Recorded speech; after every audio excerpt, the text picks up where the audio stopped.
Good evening, everyone. My name is Axxicus, your casual gaming dad, checking in live tonight. And we're going to be playing some Last Epoch. We're going to be blasting on, I think I have a level 89 Torment Warlock on the go here. And I'm fresh off my official review of Last Epoch, so thank you all for your support on that video. That was a blast making that video, and I appreciate everyone watching and all the new subs that came in from that video. I'm going to be working on two things tonight in Last Epoch. Number one, we're going to do 5 runs of a dungeon, the Soulfire Bastion dungeon. I am looking for the Immolator's Oblation belt. And from there, we're going to be going into an empowered ending of the Storm monolith, where I hope to get Malin's Hubris gloves. Together, those two items are a huge boost to the Torment Warlock DPS, and I'm still trying to hunt those down with no luck after quite a bit of a grind. So we're just going to keep on that train tonight. I plan to chat about a few topics while we're playing along. One is just some random thoughts and highlights from my last few weeks. 2, I managed to play quite a bit of the Diablo 4 PTR, so I want to give you my thoughts on that and what I'm looking forward to in terms of Season 4. And lastly, we're going to be doing a special stream on Friday night to bring you all the start of Season 31 in Diablo 3. That is, in my opinion, probably my favorite gaming experience still to this day. It's probably a creature comfort kind of thing at this point, but nothing gets me going like the start of a Diablo 3 season, where you get to just blast and level up and power up your character and see where you can end up on the leaderboard. So that's everything going on tonight. But before we get to any gaming, because I'm a casual gaming dad, like many of the people who check in on this stream, we're going to start the stream with a couple of stretches. #SafeDad, right? You get my age, you play at this duration and frequency. You got to warm up. You got to warm up before you dig in for 3 hours. So let's go. I'm going to teach you all a little stretch for you gamers. And it's especially if you're feeling it a little bit in these elbows from playing a little too much this week. But this thing is called the supine flexor stretch. It's a stretch of the day. And before, what's up, Slicer? Hey, buddy, thanks for checking in, man. We're just about to get warmed up for a little blasting session here. And this supine flexor stretch is going to help with some of the common pain you might feel in your elbows after playing too much on mouse, keyboard, controller, mobile phone, Steam Deck, Switch, whatever it is that you game on. This is going to give like the opposite reaction to what we're typically doing when we're pressing buttons in that position. So buckle up. I just want to make it very clear. I'm not a doctor. I'm not a medical professional anyway. Listen to your body. Stretches shouldn't be painful at all. They should have some mild discomfort to stretch it out, but no pain. So know your body and listen to it well. I'm not liable for anything that happens as a result of stretches that I'm giving some advice about. But this one is called the supine flexor stretch, and we're going to do this on both sides. But all you do, and I'll sit off to the side here and start with my left arm.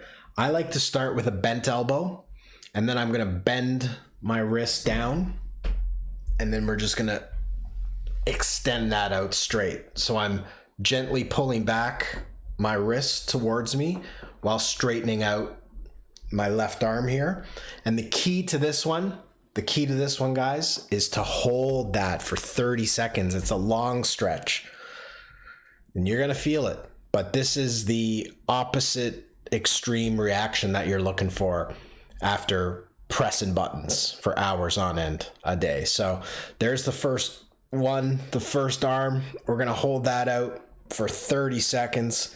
Should, again, just be feeling a mild discomfort, but no pain. Okay? No pain, guys. Don't be feeling any pain. I'm not a doctor. Listen to your body. All right.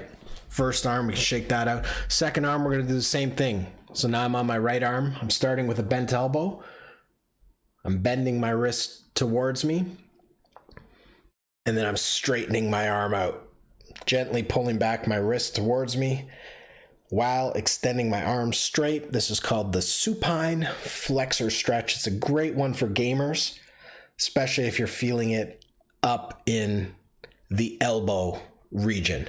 Like I said, I'm not a doctor. I don't know what that shit's actually called in there. Tendons. But one of the common injuries that gamers have is basically what's referred to as tennis elbow. So this is a great stretch for that. The key, though, as I said, a nice long 30-second supine flexor stretch. All right, good. Done one of those on both sides.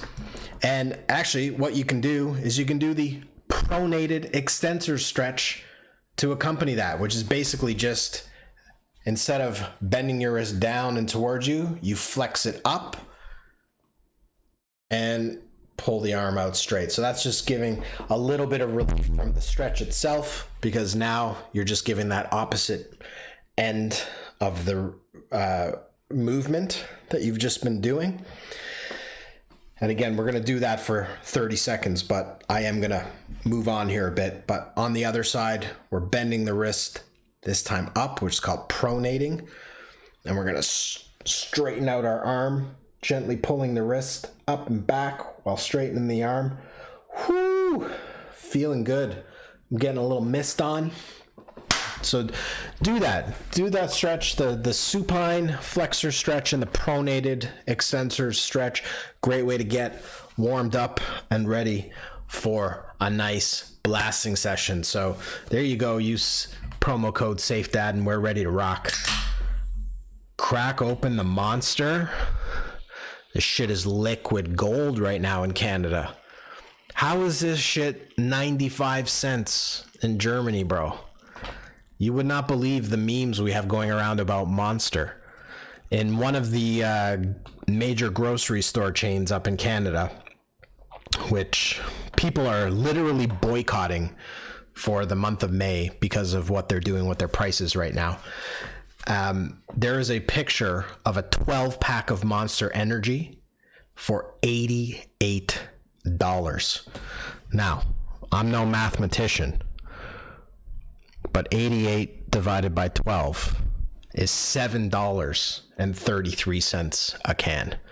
That's freaking wild, man. Imagine paying like €5 for a can of Monster. But coincidentally, I go to my little local store tonight while I'm on the way home from my daughter's activity. We always stop at the store. She gets a little treat. It's kind of like a Wednesday night tradition.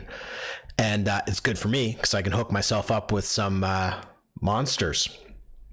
And I notice it's usually 2 for whatever, but on the sign, it's scratched out the 2 for whatever it was, and now it's 2 for $7. So still $3.50 a can. I'm going to sip this shit tonight and make it last the whole stream. All right, buddy. Thanks for tuning in. It's Axe, your casual gaming dad. And we're going to switch to streamer mode here now and give it a go. All right. So here we are in last Epoch. We're blasting on the Torment Warlock. Slice, I don't know if you're interested in playing at all, but happy to blast with you, buddy, if you're into it. I think I said earlier, I'm going to start with some Soulfire Bastion runs, and dungeons are definitely not my most favorite thing in this game, but truth is I had a lot more Soulfire Bastion keys than that a little while ago, but I've been grinding Soulfire Bastion because they have this belt there from the boss that, along with gloves, that drop in the open world are a huge damage boost for this Torment Warlock. So I really want to try to snag those things, and that's, I guess, what I'm going to get up to tonight. We'll be talking about some D4 along the way. I played a bunch of the PTR this week, so I'll give some thoughts on that, and also a little bit about getting ready for season 31 of Diablo 3. Stoked. So all right, Wicked Slice, man, you're welcome to hang out as long as you want, man, as always. Hope you're doing well. Hope your week was good, man. I don't know how you'd rate your week on our little scale, but I normally do it on a day, but it's been a while since we checked in on stream. So actually, I'm going to think about my last few weeks and how they were. And I'm honestly going to give it my last 2 weeks. Geez, let me think about this. Been a while, but was it that good? Hell yeah, man. I'm going for it. My last 2 weeks were a +2. Not gonna lie. There's been a lot going on outside of video games for your boy Axe. First and foremost, actually this is a choice here. I do not think that I'm quite ready for a level 100 Soulfire Bastion. I'm just going to go level 92 right now and know myself that I can get this down. All right. Anyways, the first kind of big thing that happened over the last 2 weeks for me was my mother came to visit me from another province in Canada. And that was her first time heading out here and visiting us since we've lived out here on this giant rock in the middle of the North Atlantic Ocean. And that was really great. It was awesome to have my mom out here, my daughter's grandmother, and just hang out and her get to experience our life out here. Already a capital letters drop here. Ooh, a double tier 6 crit health. Wow. That, if I don't find the actual gloves I'm looking for tonight, those might actually be a nice upgrade. Sick. And a capital locks ring. Wow, guys, what a great start. Yeah, so that was awesome for my mom to be out here and seeing my daughter in her own habitat and getting to experience that. We had an awesome time in which both... Oh, man. Really?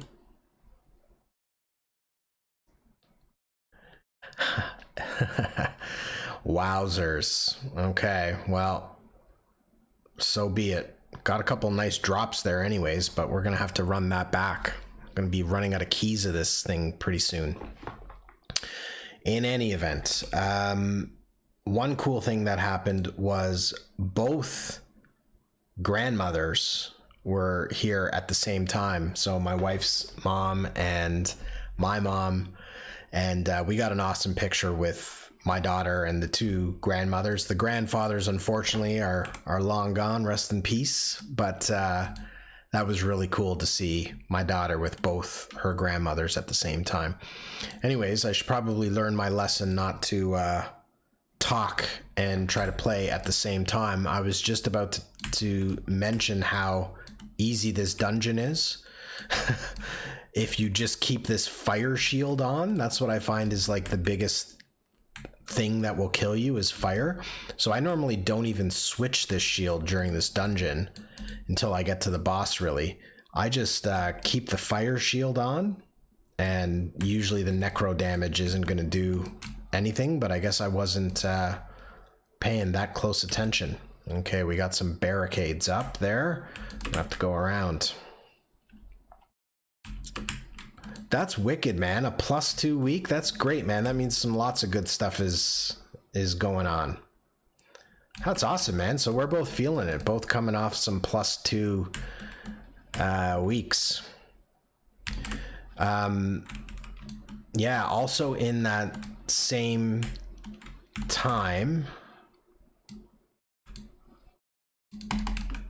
I did a little construction project with what I call my uncle. It's really technically my wife's uncle, but he's an awesome guy, and he basically plays the role of grandfather for my daughter, and he's an awesome fatherly figure here. We're so lucky to have him in our life. But I guess he was a bit bored at home, older retired guy, and he said, do you have any projects at your home that you want to do? I'll come by. And the amazing thing about him is he's kind of like been a real handy guy for a big part of his life, and he's just got an amazing selection of tools, and I don't have all of those tools, so whenever he can come over and bring all that stuff and help out around the house, it's a total blessing. So I think I mentioned a while back that my daughter was talking about that space under the stairs, and we moved a bunch of the construction materials out. Well, we got that space finished, man. We laid the floor, we put up some drywall, we did some trim, we covered in some pipes and some weird locations, and it was great, man. It's awesome, like I said before, feeling handy. And I think a lot like video games, right, where you level up through experience. I often feel like that as a man, and especially when this uncle is around helping with his massive power tools, and we're like cutting wood and chopping things and hammering things and nailing things into the wall. So, you know, I always learn a lot, and I appreciate his wisdom and learning from that any chance I get. So those are a couple reasons why my last few weeks have been awesome. I've just been productive, and there's been family around, and it's been just a good vibe around the house. I'll tell you one thing, it hasn't been because of the weather at all. Got to switch back to that fire shield. I almost forgot. We've had more snow here. The weather's been brutally cold for this time of year. And frankly, I'm completely fucking over it. I just want some warmer weather to come.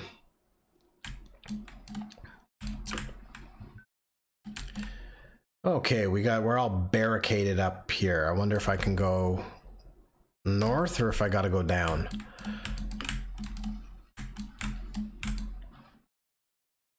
So yeah, weather's been shite. That's definitely not the reason for +2, but I'm not letting it get me down. That's for damn sure. As my mother-in-law says, if you waited for the weather to be nice, you wouldn't do anything here in this province. All right, I'm blocked.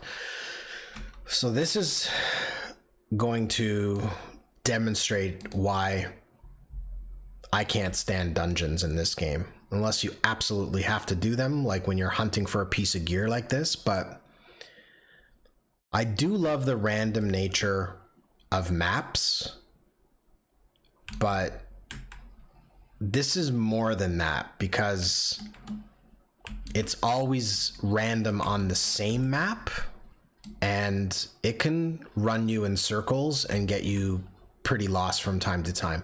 I don't know if I'm missing something about how to dungeoneer in this game.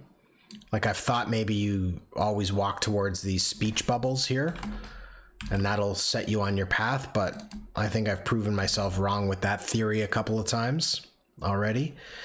But they can be so vast, and if you don't end up finding the way to proceed, you can really just be in for a long run, which is worse than some objectives in D4 Nightmare Dungeons. Let's be honest. Yeah, I got this. This is fresh off my official review of last Epoch, and I didn't really mention too much of the negative, to be honest, about the dungeons, because you don't really have to do them except for Temporal Sanctum if you're trying to craft legendary gear. But even that, you don't even necessarily have to do max level most of the time. You just have to do a higher level than the unique item is in order for it to craft in the end. So, you know, that's, but still doing multiple runs, and we'll probably see it here tonight. Like, this is getting pretty close to it now. Like, I'm lost. I don't know where this damn objective is, and it still could be down, but now I'm running up, and if it's not up here down the side, oh, thank God it is. Then I would have been awfully mad running back down south there. But there we go. We're in. We got a little boss encounter, and this is going to be our first. Oh, if I can make it through. Whew. And this is going to be the first chance at this belt dropping tonight. All right.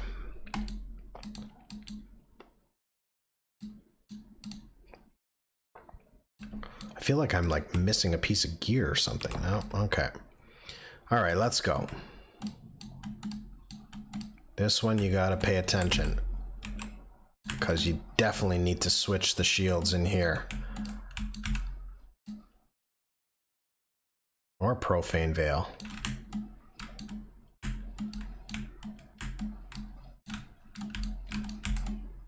There we go. I think we got this bugger.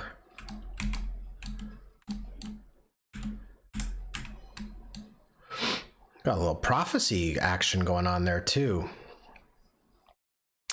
Unfortunately, it was the ring that dropped, although that is a ring that I will always take. It's part of this build as well, and that one had some legendary potential.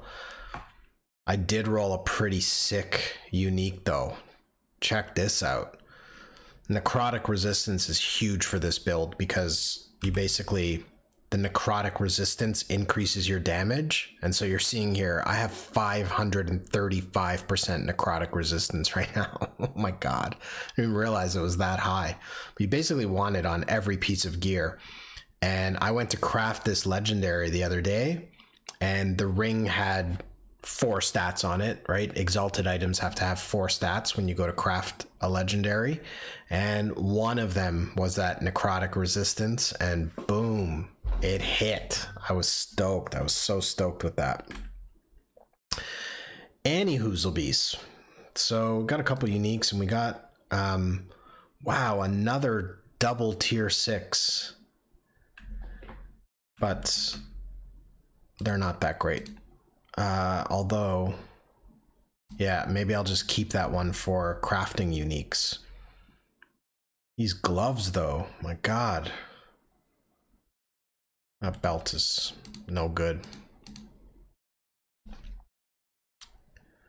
Whew, man, I've had multiple double tier 6, 7 drops here. That's pretty sick. Okay, so no belt there. No belt, but we got a chance to gamble on some gear here at the end of this dungeon as well.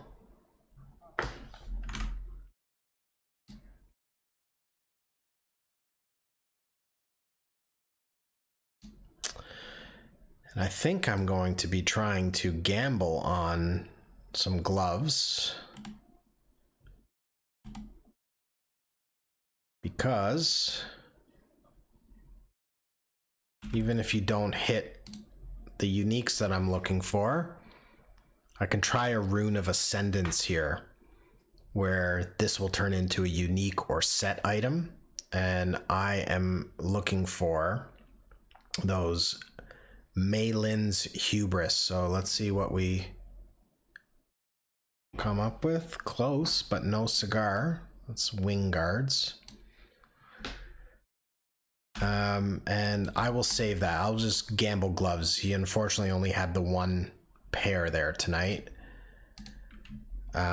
These sick gloves, those might come in handy eventually, and then I'm just gonna pocket any of the other uniques and sort them out later. Don't have that set yet. Okay, and now I'll probably take another key so we can, oh, that's my last one. So So yes, we'll have 5 runs of Soulfire Bastion. There's the first one. No belt yet. No gloves. And I think I'm just gonna do one more level 92 here, and then I'll see if I can push it.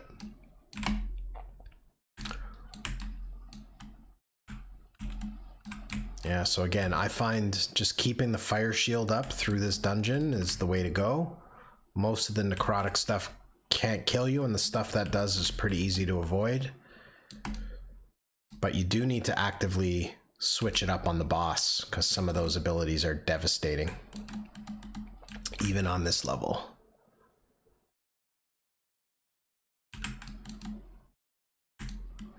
Yeah, those fire flamethrower things right there are what will kill you in the dungeon, though. Awesome. Thanks for checking in, y'all. I'm Axxicus, your casual gaming dad. We're blasting some last Epoch tonight on this Torment Warlock. Coming up, we're going to be talking about some thoughts on the D4 PTR. I did manage to put in about 25-30 hours maybe on that this week. And a little later on, we'll be talking about prepping for season 31 of Diablo. It's if you're into ARPGs right now, it's a pretty good life. Got lots going on in the ARPG space, don't we? Well, that was a nice easy run through the first floor. Back to my fire shield. And back to some blasting.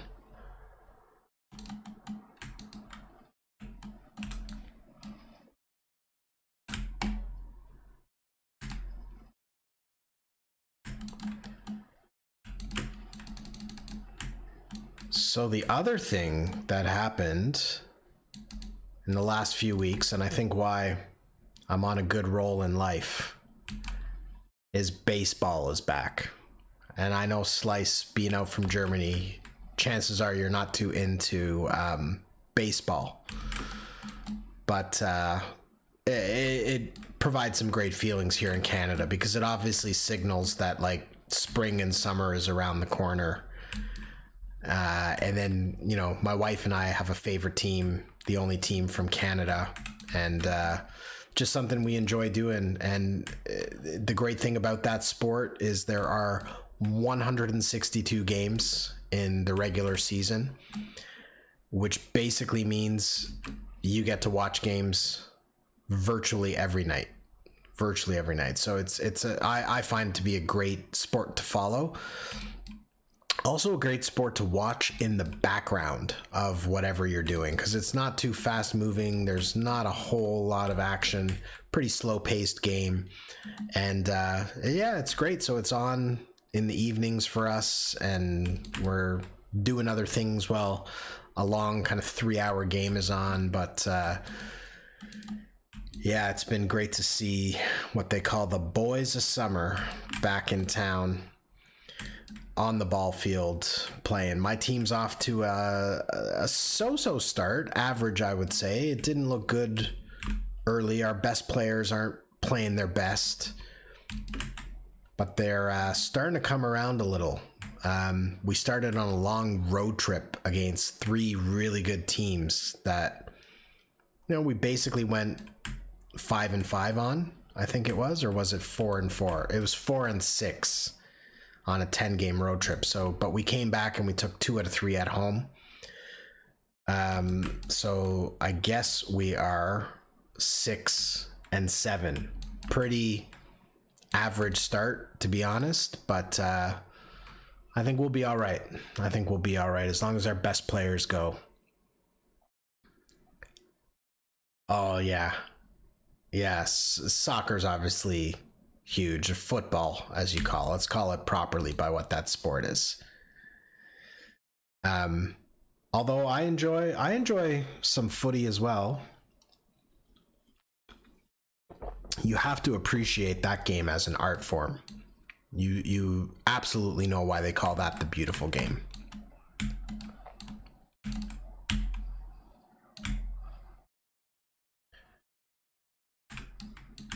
I've also been really into it from the Wrexham FC perspective too. That show I find is awesome, where Ryan Reynolds and Rob McElhaney have purchased that team and worked on getting it promoted. And oh shit, wrong buttons. Oh man, ouch. This is casual gaming dad at its best right here. Man, just like mashing the wrong buttons and dying. Well, we've only got 3 more chances at this belt, bros. Not good. But yeah, football, beautiful game. Beautiful game. Especially at that like ultra skilled level of the Premier Leagues around Europe.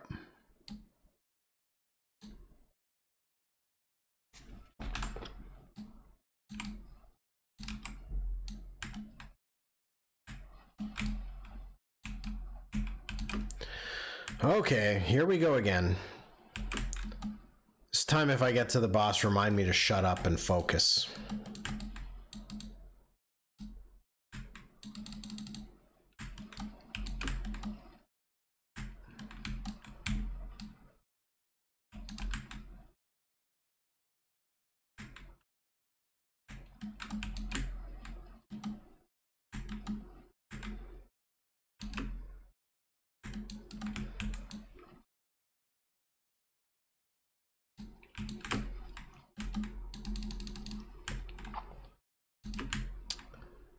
Yeah, so we had the mom visit.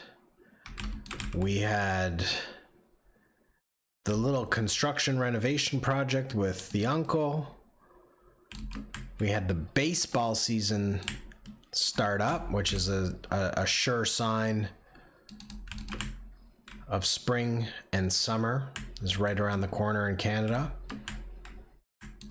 And the last kind of interesting thing that happened the other day was a solar eclipse that we were right in the path of on this island in the North Atlantic. So that was pretty cool. Like there was a lot of local vibes for this solar eclipse. And even where I live, which wasn't in the 100% totality range, it got really dark for a few minutes. It was wild. It was wild to just see, like, all of a sudden the sun was looking like it was gonna set. And unfortunately, because of where I live also, it was rather cloudy that day. So I didn't have like an amazing perfect view like some of the pictures you probably saw around the internet this week.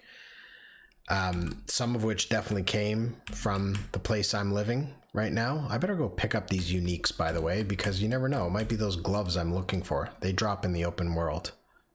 This one's a relic.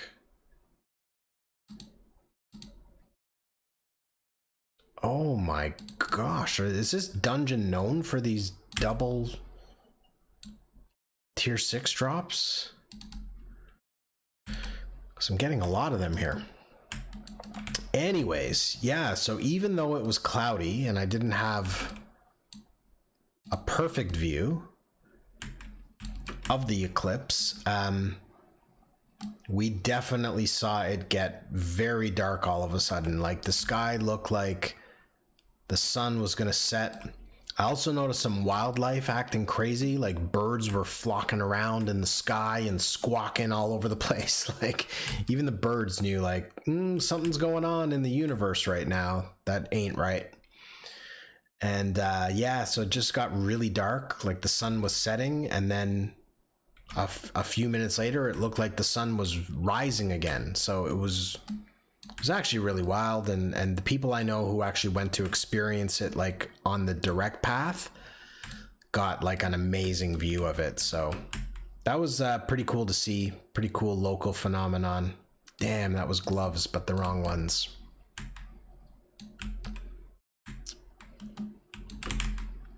Yeah, so I guess that happened along a path in some places in Canada, and I guess the northeastern United States. I don't know where else that would have happened, but it was a pretty cool phenomenon. And the next one isn't happening again for like 50 something years, so. Okay. Was that the first floor or the second? Can't quite remember.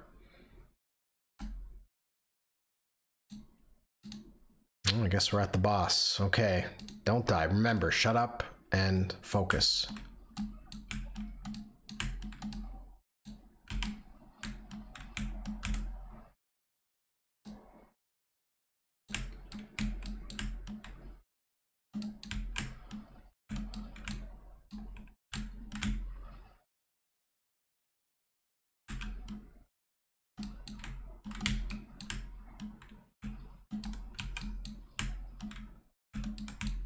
There we go. Come on, belt. Come on, belt.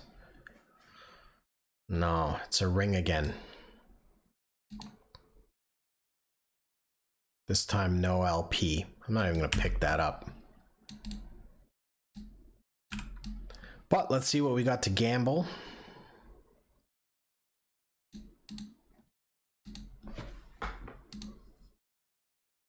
We have one pair of gloves.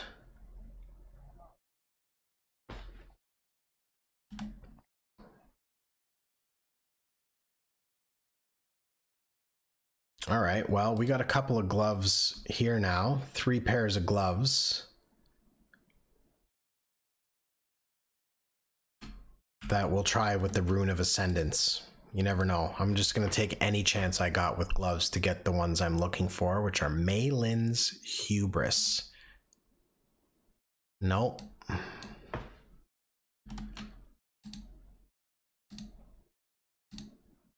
Nope. Although I do love Weaver's Will. That's a fun mechanic in this game.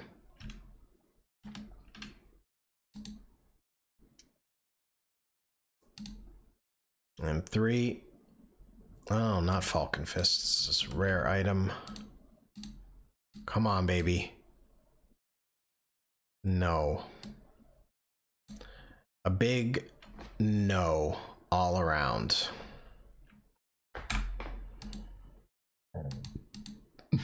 Suppose I'll just sell some of this stuff off. Okay, we got 2 more Soulfire Bastion keys. 2 more chances at this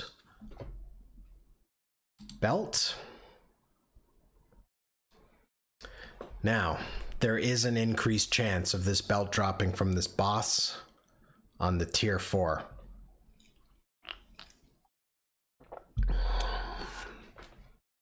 So, I think I might just take the chance.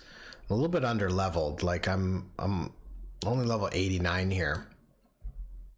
I think I'll be fine through the dungeon, but the boss is going to be devastating. So I'm going to give this one shot at tier 4 here. And then if not, I'll go with my last chance back on a tier 3.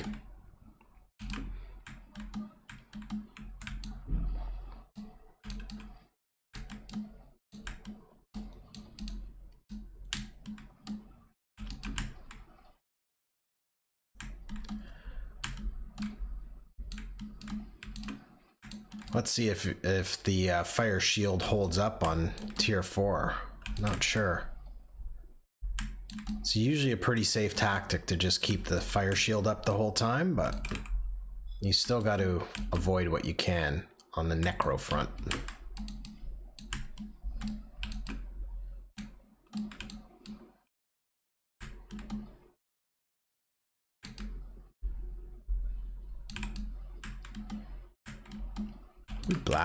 We blasting. Soulfire Bastion, looking for the belt that drops from the boss here. And combine that with Malin's Hubris gloves. I'm looking for the big damage boost from those 2 items. So despite dungeons being one of my least favorite parts of this game, this is one reason where You definitely want to grind them a bit if you have to, is when you're specifically looking for a legendary item. That's a huge boost for your character. Okay, fire shield back up and moving right along.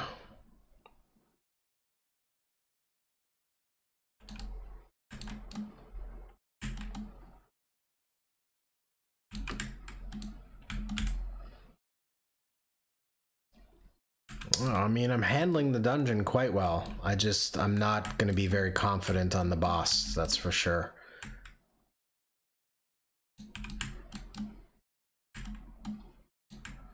Yeah, things are dying and I'm barely getting injured as I take a big hit. But, I mean, if I even get breathed on by the wrong ability from that boss, it's going to be game over. So I'm going to have to play perfect there. Oh my gosh, look at this loot that's dropping, guys. I have an incredibly strict filter going on now. Always shout out to Rax for the loot filter. But I've got it very strict right now for an endgame Torment Warlock build, and this all caps red has a tier 6 hybrid health roll. Critical strike avoidance, good. Too bad about that increased melee attack speed. But those might come in handy. Definitely keepers in the stash. Another all caps. I mean, I ain't about no shields, but I'll keep it. Okay, looks like we're going on a long run south here. Oh, or not. We're all blocked there. So, okay. Now, at least with that path blocking randomness now, there's a pretty good chance of where you know where the next door is. So this one worked out to be fine, but I'm telling you, sometimes that can really run you in the wrong kind of circle and you end up having to go on way too far a run sometimes in these dungeons. I like the random aspect of mapping, but sometimes just the sprawl of these maps is a little too much if you get a bit lost.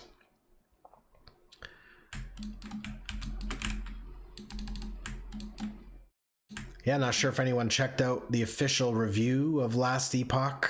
Dropped that earlier this week, but no doubt about it, I recommend that everyone should play this game, even the most casual of casual gaming dads. Despite the amount of time it takes, it's got great flexibility in terms of playtime and session lengths, so you can actually just enjoy it, even though it will be probably over a bit more of an extended period of time for a lot of us filthy casuals.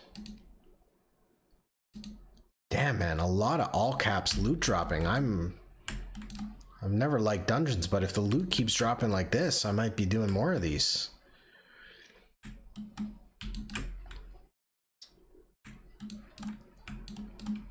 Anyways, this game, and perhaps it's because I'm a bit of an ARPG fanboy as it stands, but I gotta go check that unique. It could be the gloves I'm looking for. You never know. It's a bow. Next to another all caps axe.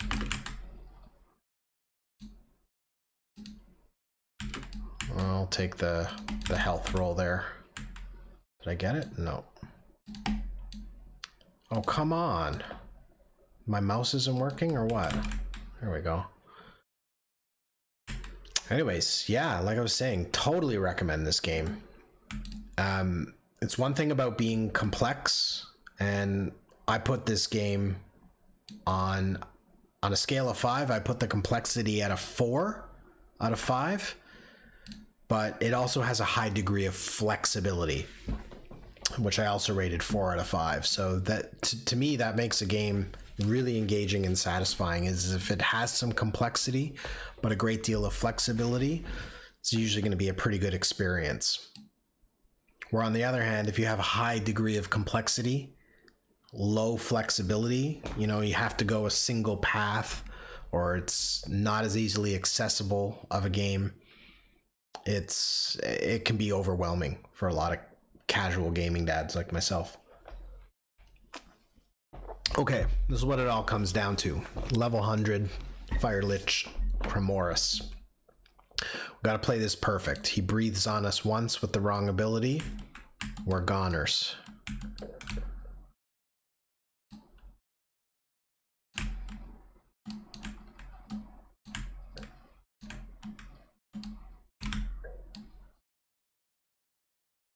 Okay, we need...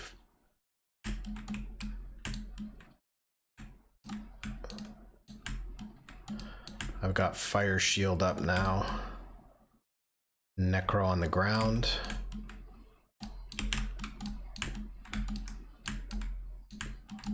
Get out of the front of them.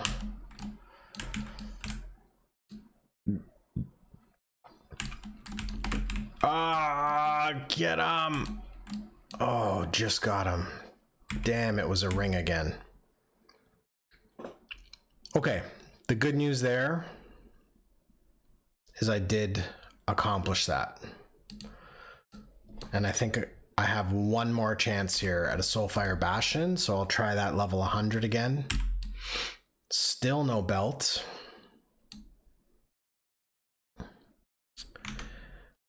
The belt I'm looking for here is Immolator's Oblation. And I haven't run this dungeon much, but this is like my last Soulfire Bastion key that I've collected after leveling 2 characters. So I have farmed this dungeon quite a bit with no luck. We're down to the last chance. Ooh, lots of gloves here. That's good news for me. So I'm also looking for the gloves that go along with this belt. Malin's Hubris.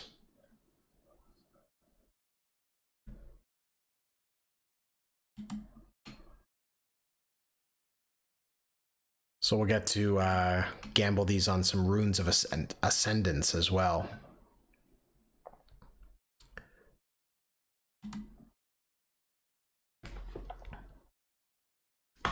All right, maybe we hit them with a rune.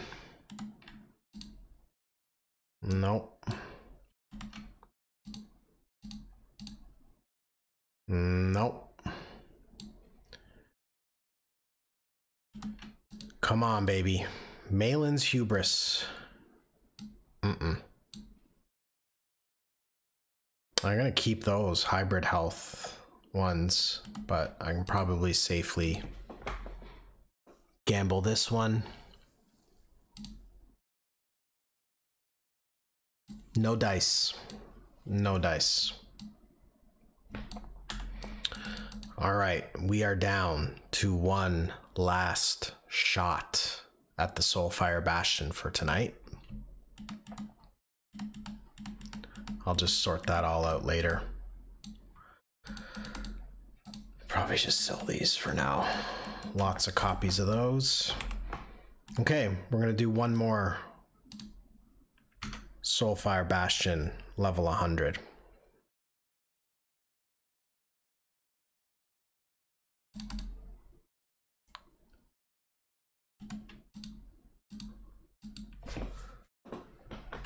Looking for the belt, Immolator's Oblation. It only drops from this boss.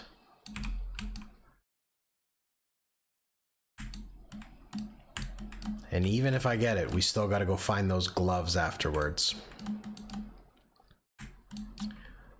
All right, so maybe through this run, I can start talking about my experience with the D4 PTR. I was fortunate enough to play about 25-30 hours for the week on D4, and I gotta be 100% honest, I had a really fun time in D4. D4 is gonna be good unless they completely fuck up the patch notes before season 4, but I can't imagine they're gonna be having another one of those experiences that they gave us before season 2 or at the end of season 1, whatever that was. Now I played a summoner necromancer Can't talk and play at the same time. Well, there go my chances at Immolator's Oblation for the night. We'll pop into the monoliths now and see if we can find the gloves, which are in the ending the storm monolith, and maybe we pick up a few more Soulfire Bastion keys as well. We can go back and try. But as I was saying, D4 PTR, play to summoner, necro, and hallelujah, baby, minions are back on the menu. So the reason we're going with this monolith is it has this exclusive echo rewards that are gloves, and that just increases the chances that we'll find what we're looking for. I'm already dipped into this one a little bit too, and there's a unique item. It's not the special reward we're looking for in this monolith, but it's there nonetheless. So we'll go there.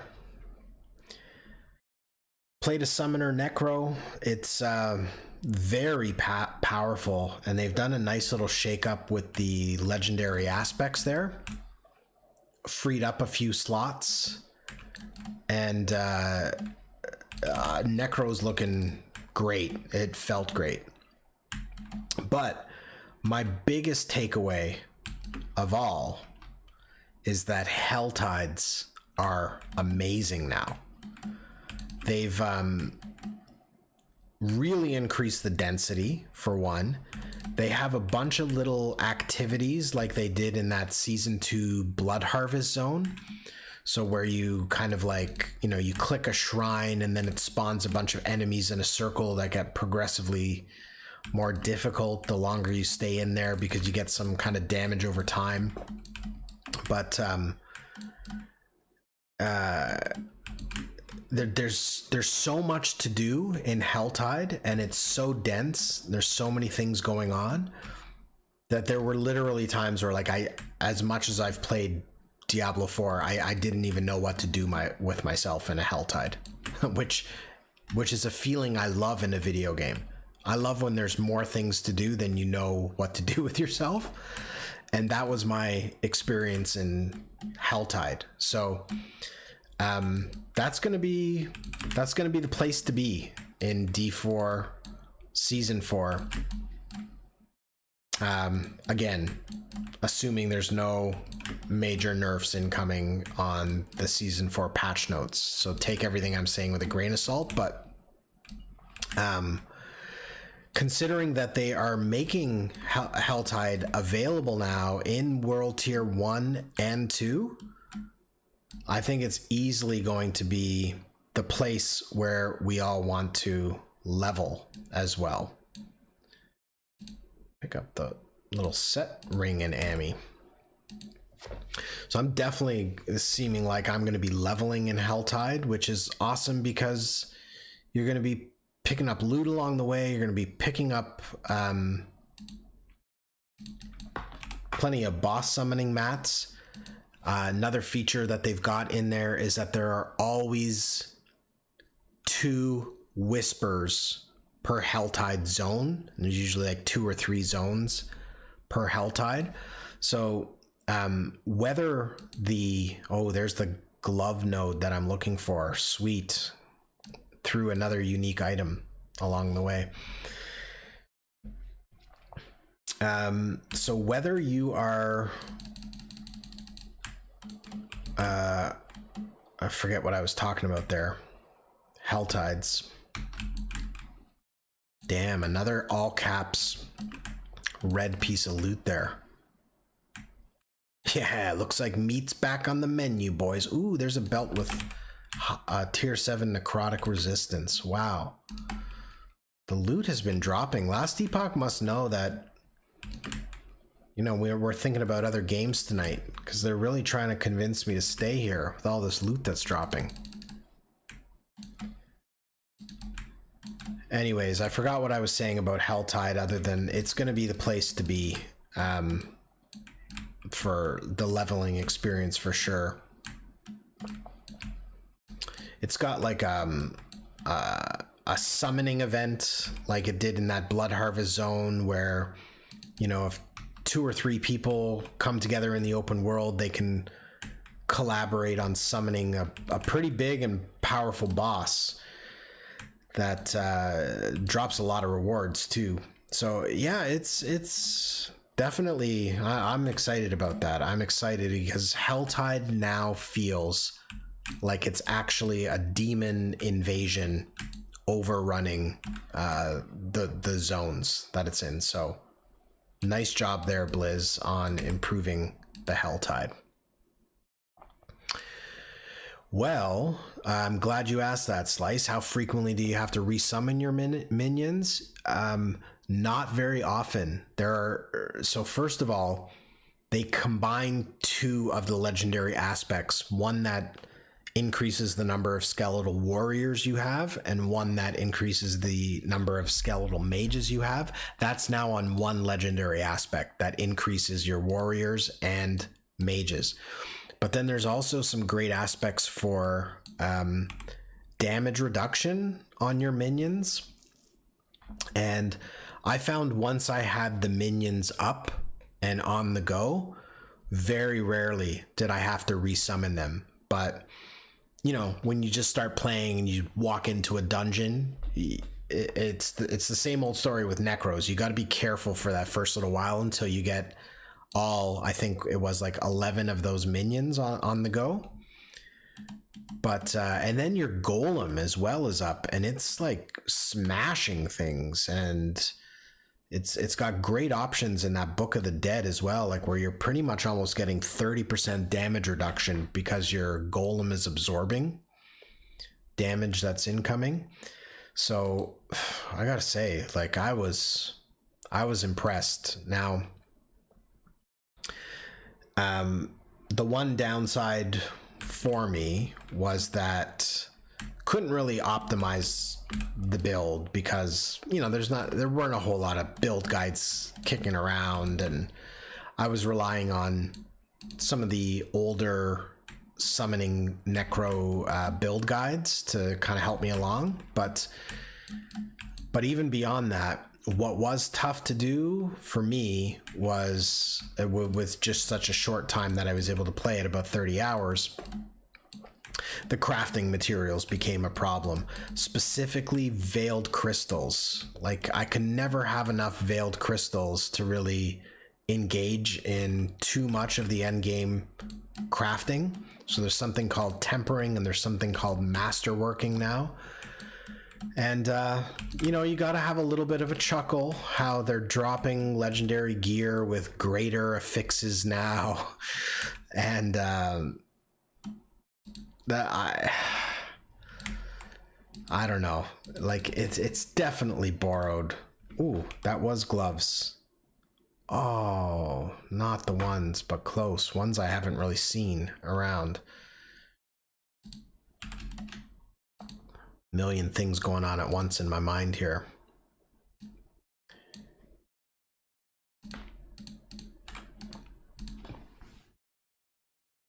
Yeah, so those veiled crystals were a problem. I hope they reduce the cost of veiled crystals.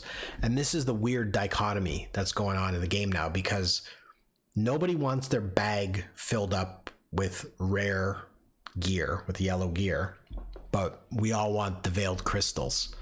And you need them, quite frankly, to progress through the end game. So it'll be interesting to see how they handle that or tune that before the season launches.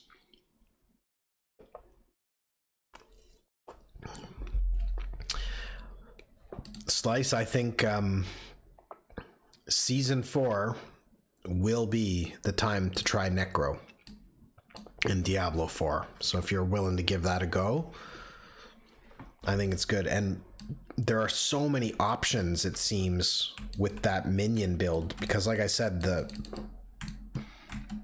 legendary aspects are condensed. So it's really going to be up to you what core skill you play. I saw some builds with Bone Spear. I saw some builds with Sever. There's going to be a lot of variety there. So I think people are going to have a lot of fun on Necro. I started Necro in Season 2 just because I thought it went well with the Season 2 theme of blood. And I had a great time on Necro, even though I didn't ever summon a minion. But I thought I had a good time, and that Infinimus skill is always really fun. God damn, capital letter loot drops like crazy. Guys, I've been playing this for like a couple days and not this loot has not been dropping, so I must have streamer mode engaged on the game, or maybe my favorable review got the 11th Hour Game folks to upload a special patch to my machine where it's just like dropping loot like nuts. But whatever it is, it's flying off the shelf tonight.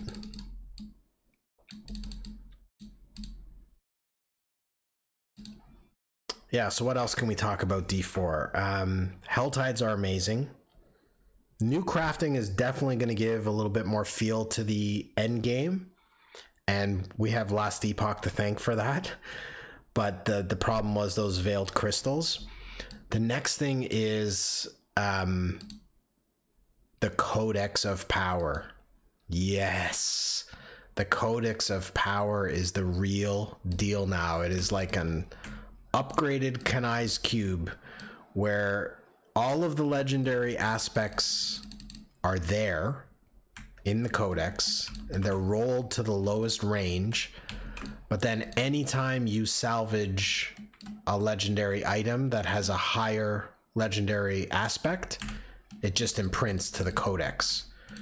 So like all your stash space is back basically, because you just have to salvage the legendary gear that you're not going to wear, and you're going to have the free ability to then imprint the best aspect you've ever found on any of your gear. So that is a huge improvement, and that was really fun to see. There's a few. There it is. The gloves did drop from that unique gloves node. Wow, and it's got 2 LP. Woo! Well, that was nice. That was a good feeling. All right, boys, we got the gloves, but now I can't believe I'm saying this, but now we need Temporal Sanctum keys. Sorry, Soulfire Bastion.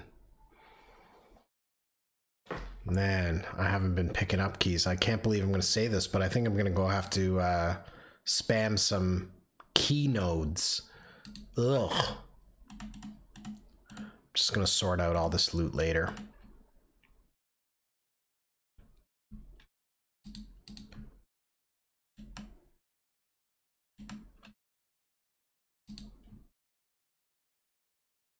Oh, I do have that set. Necrotic resistance belt. Oh boy. Oh, my belt's pretty mega though, right there. I sealed the experimental affix and got a tier 6 and another hybrid. Yeah, but hang on to that.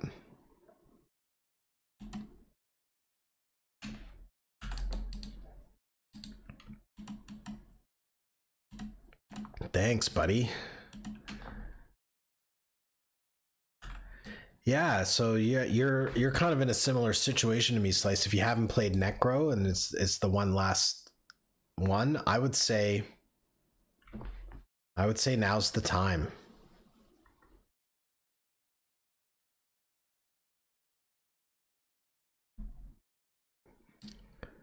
Wicked. Well, I guess we just keep progressing through this monolith, to be honest. Maybe I'll do a beacon and see what we unveil.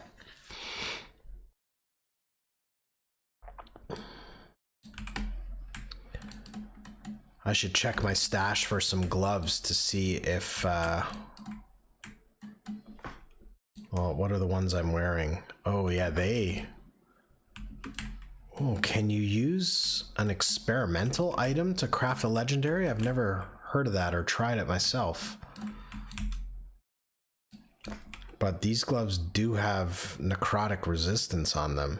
Man, these gloves are mega too. Holy shit. They're gonna be tough to replace. I need to roll those good 2 LP.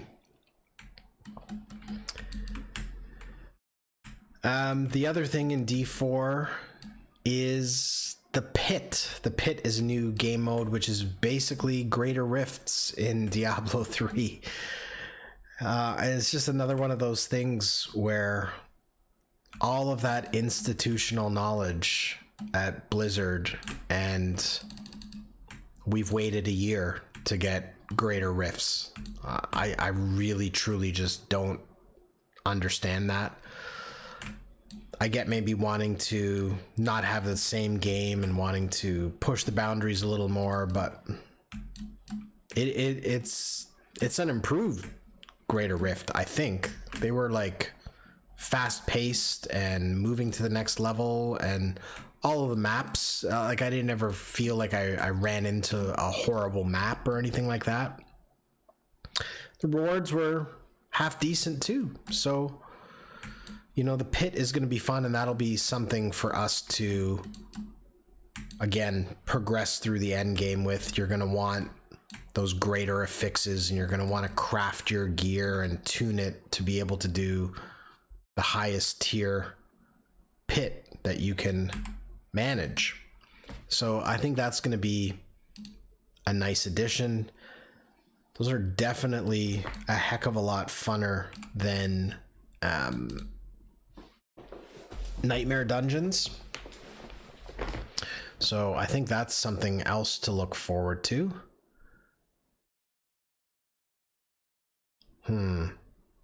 Those might be some nice gloves if I put some necrotic resistance on them.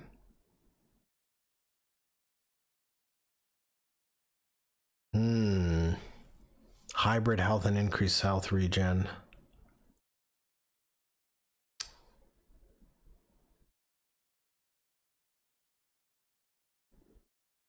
Okay, those are also good if I can get some necrotic resistance on them.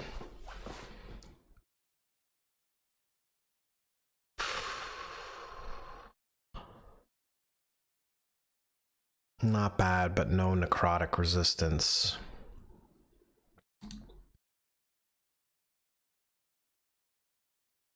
Oh, this is the one that just rolled the tier 7 hybrid health. Maybe I can re-roll the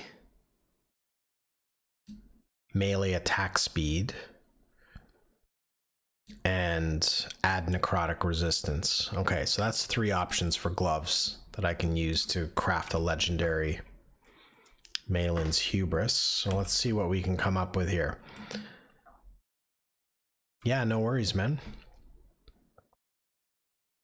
So we have to re-roll melee attack speed.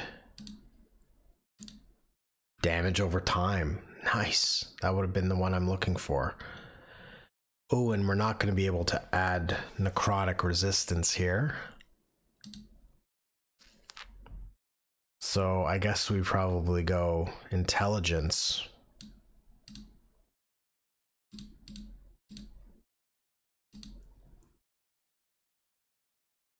Now I could try.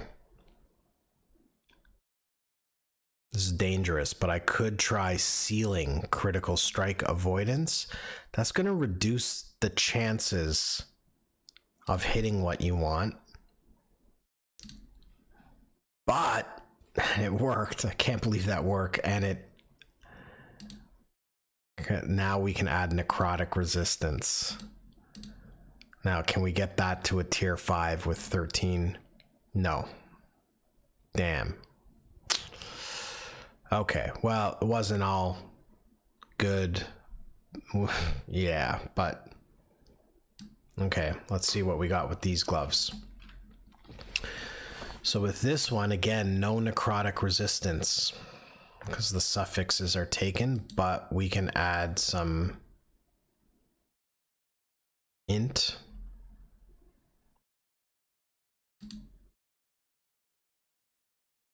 Oh, no forging potential left on these ones either. Damn, I can't even use those to craft legendary. Okay. What do we got here? Okay, we're gonna have to try to seal one of these to put necrotic resistance on, but first of all, let's put some intelligence on. Damn. 10 forging potential gone. Okay, let's try to seal one of these.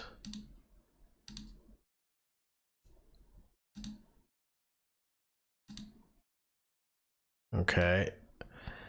Now we got necrotic resistance, but we're running real low. Yeah, again.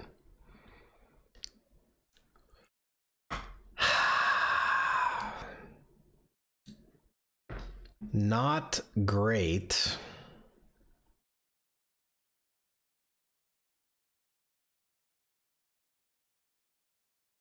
Can't even use those. Just get rid of them. Yeah, you didn't miss much, man. Just bricking a bunch of gloves here.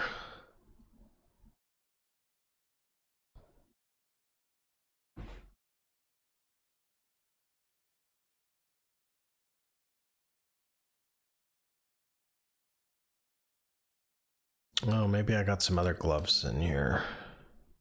Oh, I wasn't even in my Warlock tab there. There we go. Cast speed armor area necrotic. Okay. My bad. I was just looking through all my druid gloves.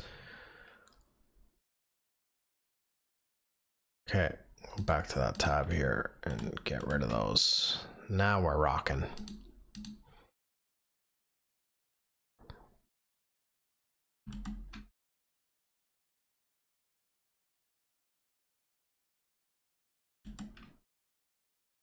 All right. 3 more pairs. Let's see what we can do here. Okay. I'm going to take 1 shot at sealing this affix. No dice. So I can't have necrotic resistance on these gloves, unfortunately. But we're going to have to try to re-roll throwing attack speed. Minion health, no. Back to throwing attack speed, no. And it's, of course, a crit success. Come on, something helpful. Intelligence. Throwing damage. Okay, those gloves can eat rocks.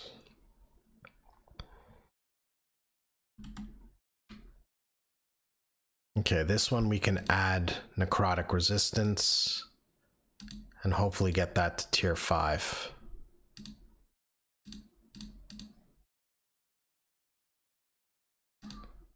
Yeah. We got mana and damage over time. I mean, I'm taking that too. Can we get it to 5 still? There it is, a crit success. Damn, that ended up being pretty nice. So those are, you know, I'd be happy with any 2 of those stats transferring over, but obviously you want necrotic resistance and then damage over time would be the best 2. So that's one good option there. And then we've got this bad boy here. Increase crit. Yeah, it's not that great, but the health and apply frailty. So that's a little more dangerous. And what do we have here? So necrotic resistance. Armor.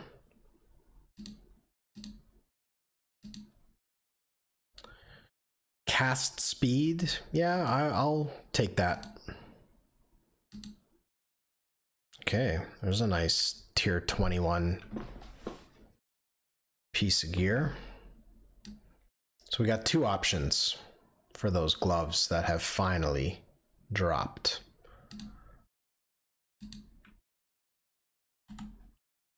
Oops. So now the question is,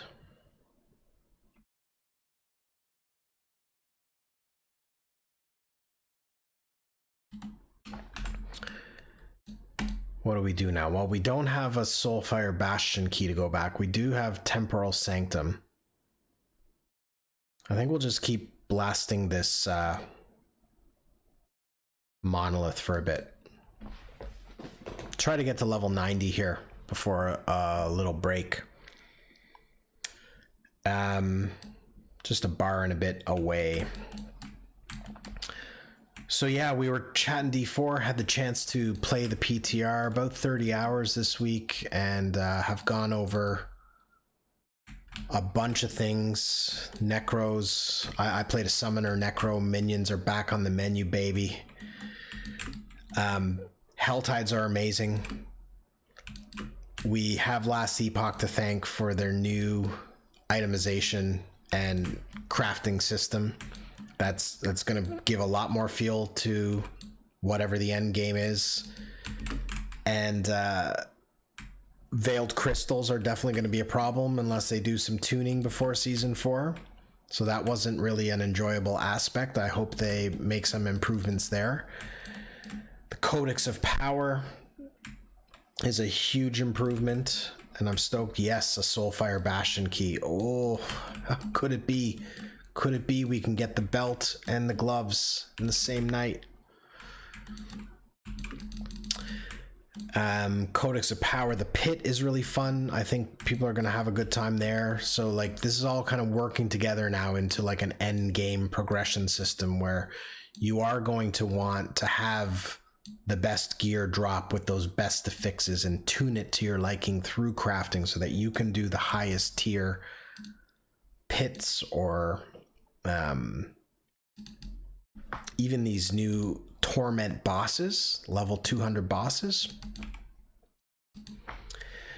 And the other last funny thing is that Dust Devil Barb build. I never played it myself, but like running around the open world and you run into a Dust Devil Barb, it was just insanity. Like fiery tornadoes everywhere, just filling up the screen. So that's going to be one to watch. Can't imagine that doesn't get nerfed slightly. Although I'm never a fan of nerfing, I'd rather see other builds be brought up to that level. But you know what? All said, enough kind of Diablo 4 talk for now. It all comes down to what the Season 4 patch notes say. And to this point, nobody knows unless you're internal at Blizzard. So we'll just have to wait and see. But my experience on the PTR was very, very promising. So keep your eyes peeled for Season 4 of Diablo 4. Okay, back to Last Epoch. This is, we got the gloves we're looking for. We got some nice exalted gloves that we're ready to maybe do a legendary craft. And we had a Soulfire Bastion key drop, which means I can go for one more run to try to get the belt that goes along with those gloves. So all said, we got some things to do here tonight now. And we're just going to keep the blasting going, working our way through this monolith, trying to hit level 90. That would be a nice feel.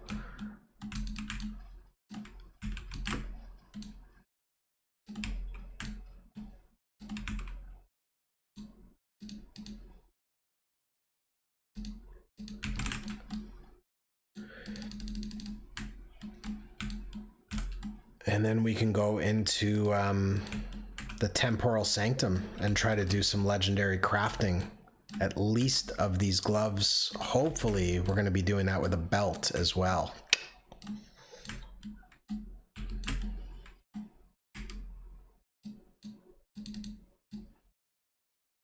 Oh, I thought that would get me to 90 there. Just missed.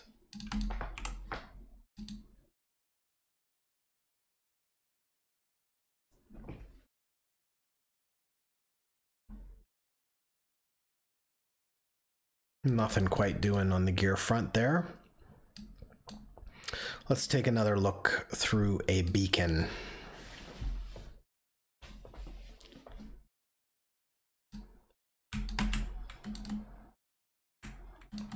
Anyways, hope you're all doing all right. Hope you had a good day. Hope you're having a good evening. Hoping you're all getting to find some solace in a game amidst the chaos of everyday life. That's what I'm doing, and it feels great.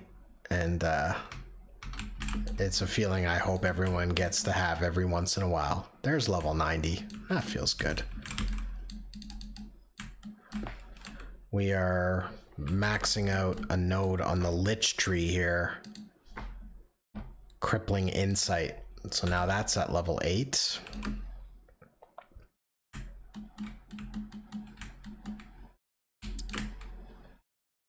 Oh yeah, man. The Torment Warlock has felt super fun.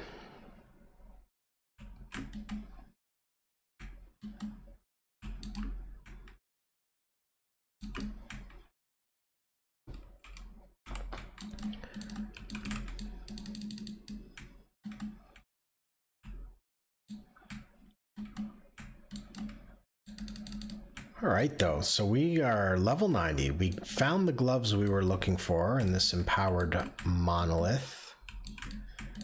Next thing to do would be to try to increase the corruption in this monolith.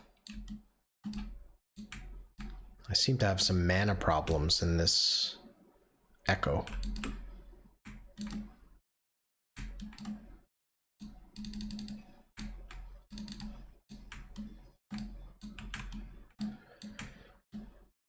All right, so I think, yeah, once this echoes down, I think we'll switch it back up again.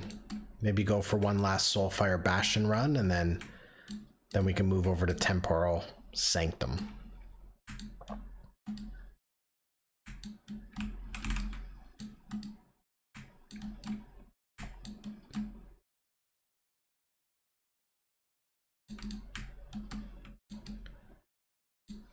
I don't know if it's these mobs or what, but all of a sudden mana has become an issue. Did I replace any gear? No.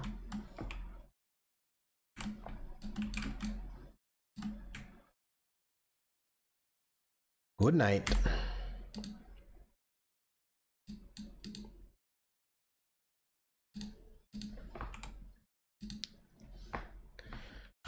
Okay, let's just take a quick look at where this monolith is at. There's a gaze. There's another glove node. We got some big time experience down there. Another beacon. Oh, there's lots to do in this monolith. Liking how this one is shaping up, actually. A lot of unique nodes and more beacons, amulets. This is kind of fun, this monolith. I'm surprised, though, after all of that, I'm only just past 530 stability. Damn. I felt like I was blasting that monolith for a while. Anyways, let's go back for a Soulfire Bastion. Praying for this belt.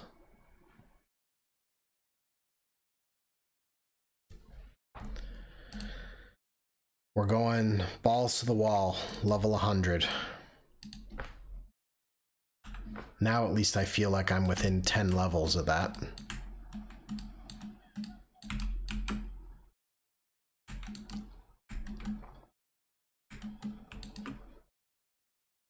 All right, baby.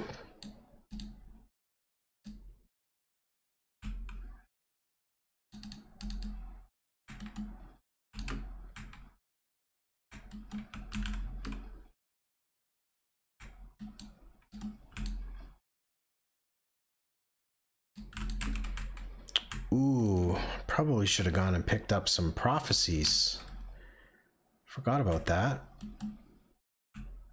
I was out of favor for a while, but now, after all that blasting, I'm back up to plus 20k.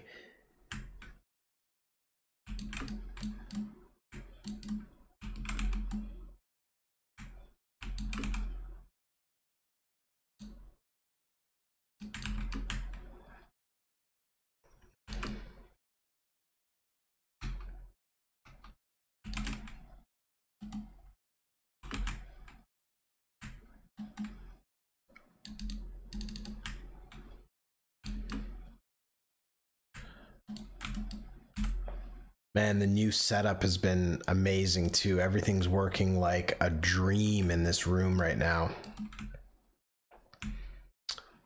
Not least of which is editing videos, which used to make my computer sound like it was about to take off from a runway. But everything's smooth now. I can play a game, edit a video, do whatever's going on. 9 million tabs open. Doesn't bother this thing. It's great. Huge quality of life improvement.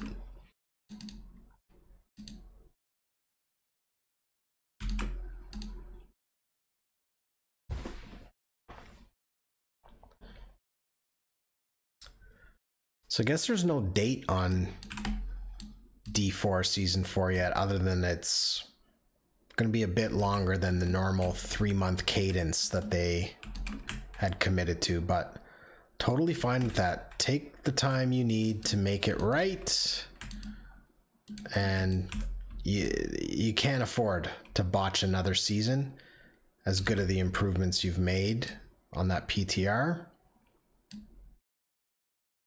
A nerd layer upgrade. That's right, buddy. That name has really stuck. Someone at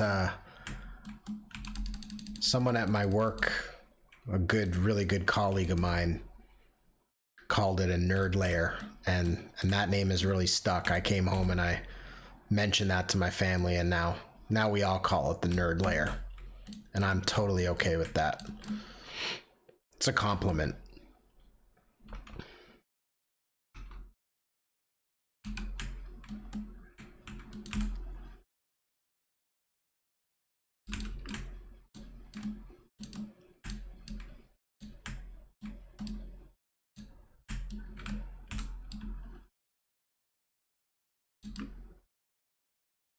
Okay, nice.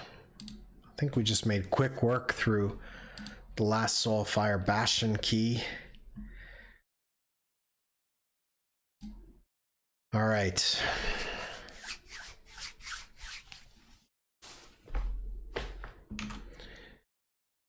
Time to focus up. We are looking for Immolator's Oblation Belt. And this is the last chance I have for a while to get it. Let's go.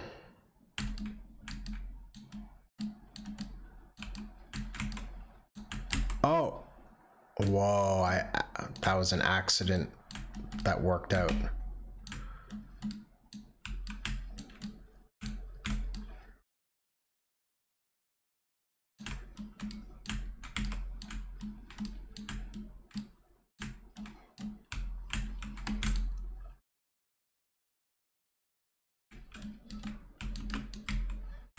Oh, I pressed it.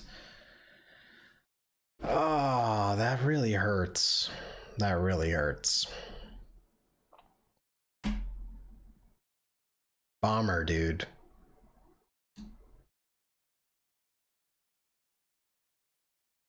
Ah, well. I really did press the necrotic shield there, though. I don't know. I guess something else hit me, one of those circling skulls or some shit, but damn. Damn, that hurts. Okay, well, no biggie, no biggie. Let's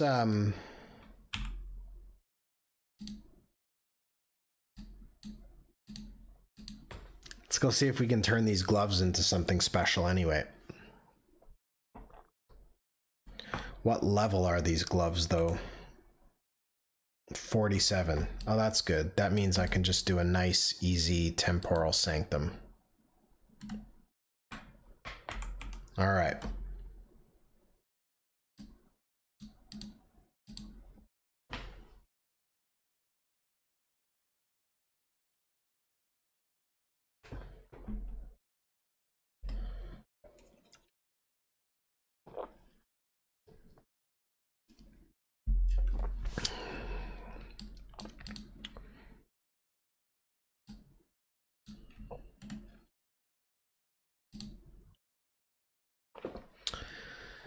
Dude, level 95.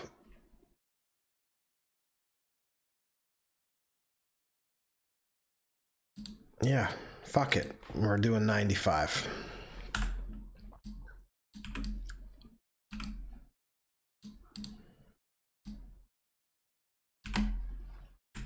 So, there's a debate in the last Epoch chat going on right now about D4 versus D3, and someone saying D3 is way better than D4. We're going to chat D3 too.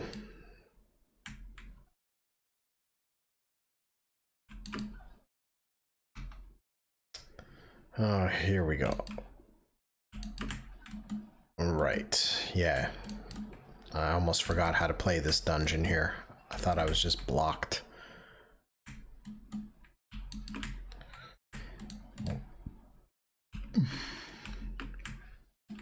D3 has its special place in my heart. I think it's still the game I've played the most. I don't know, it'd be pretty close with WoW.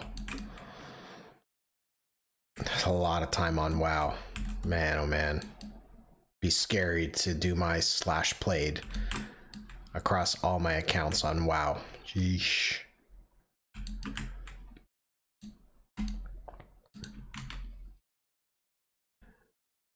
But yeah, maybe now we chat about getting ready for season 31 of D3. So first and foremost, I'm going to do a special stream for the launch of that season, which for me is 9:30 p.m. local time. So no, that's pretty late in Europe. Although Europe has an earlier start if you play on the European servers. I usually do pop in on the European servers on season launch just to test out a quick leveling. But yes, as I was saying, and I've always said, D3 is the start of a D3 season is one of my favorite gaming experiences. I don't know what it is about it, man. It's just the rush of leveling your character up, getting through that season journey, getting the items you need, and increasing the difficulty to start feeling like you're really blasting. I don't know. This is awesome to me. And yeah, sure, it's like short-lived. You can do that for a weekend or a week and you feel pretty satisfied after that. I'm not saying there's like huge amount of longevity to it, but I don't know. There's just nothing like it to me. And even though we're just recycling our seasons now, I think I'm still going to get the same feeling from the start of a season and that first weekend of fun. So,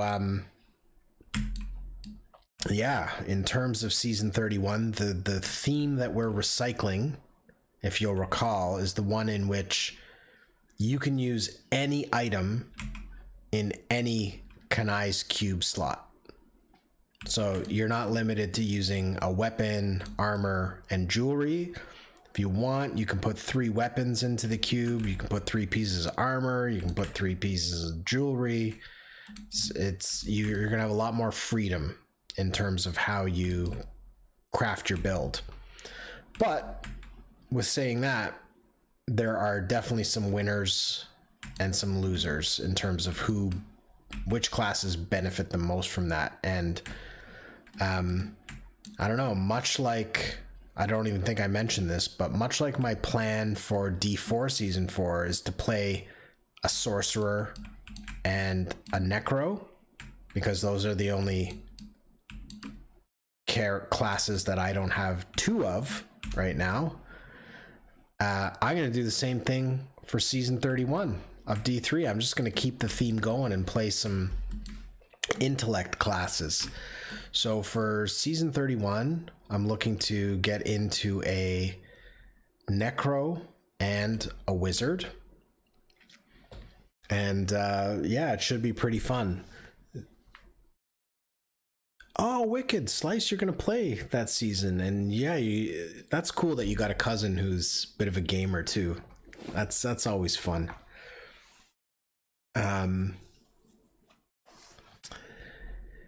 Yeah, but couple of reasons. I think Necro and the Wizard stand to benefit from the season theme the most, and shout out Filthy Casual, your build guides and all of the experience about D3 that you continue to share. I continue to learn from, so I've been watching a couple of the videos that Filthy Casual has released this week about the builds that are going to benefit the most and the starts for the various classes. I think DH is probably going to be the best start, hands down, with that unhollowed essence gear set. And just like, you're just going to start farming so fast on that DH. But unfortunately, I'm just bored as hell of DH. I've started so many seasons with DH for that very reason. And the fact of the matter is, the other big choice you have nowadays is solo self-found. And I don't know. I think I'm going to go solo self-found again, because it's the only way I have half a chance at competing on the leaderboards. There's almost nothing I love more, though, like playing a barb or a support demon hunter and finding some big blasters and being a support class. I've done that very well, but you know what? I also feel like, especially if you're going to do that with barb, you need a little turbo HUD on the side, if you know what I mean. And I refuse to use that anymore. So yeah, I just don't foresee myself playing too much party in Diablo 3 anymore. And I'm probably gonna go solo self-found unless I have some buddies show up and convince me otherwise. But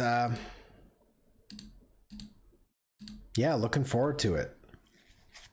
Necro Wiz, I think I'm going to take the Necro to level 18 so you can unlock those first 2 altar nodes, and then I'm going to switch over to the Wizard.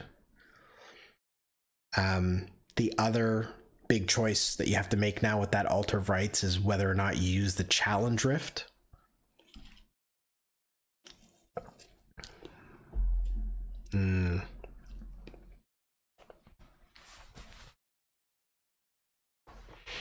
Now, witch doctors were greatly improved last season, right? Like that angry chicken build was like a real thing, I heard. Ah, man, that's right. I always usually go play a witch doctor as like my third altar. I always go try to push with a witch doctor near the end of every season, but I didn't do that last season. Okay. Here we go. Get ready to clip this. Legendary craft. 2 LP gloves. And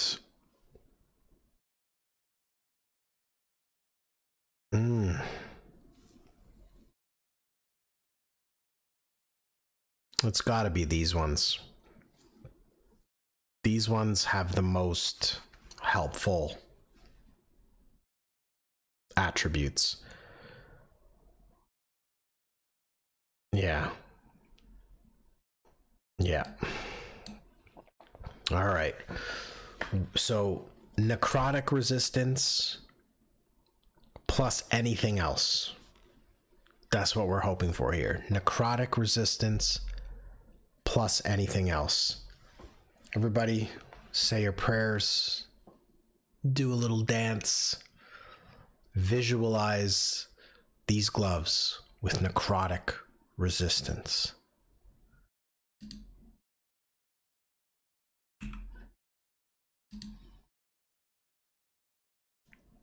Circle my mouse around it and visualize when I hover over that these are going to have necrotic resistance. No, of course they don't.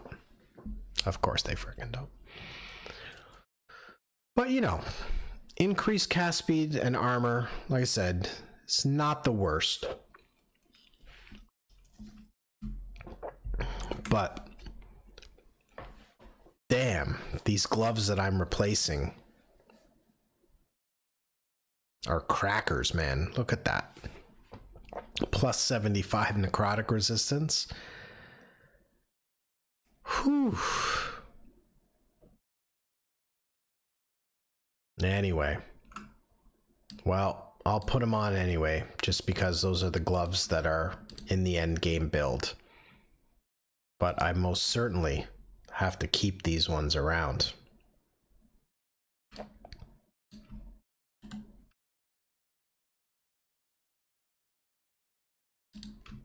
I'll just pop all the uniques in here, deal with it all later.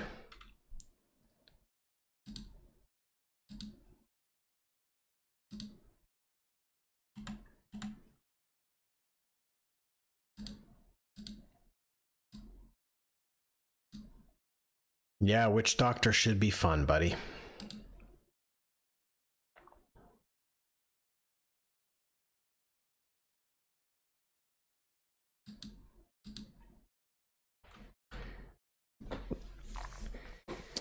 Yeah, so the other big decision that people have to make now in D3 is using that challenge rift cache or not at the start of the season. And I have historically always used it.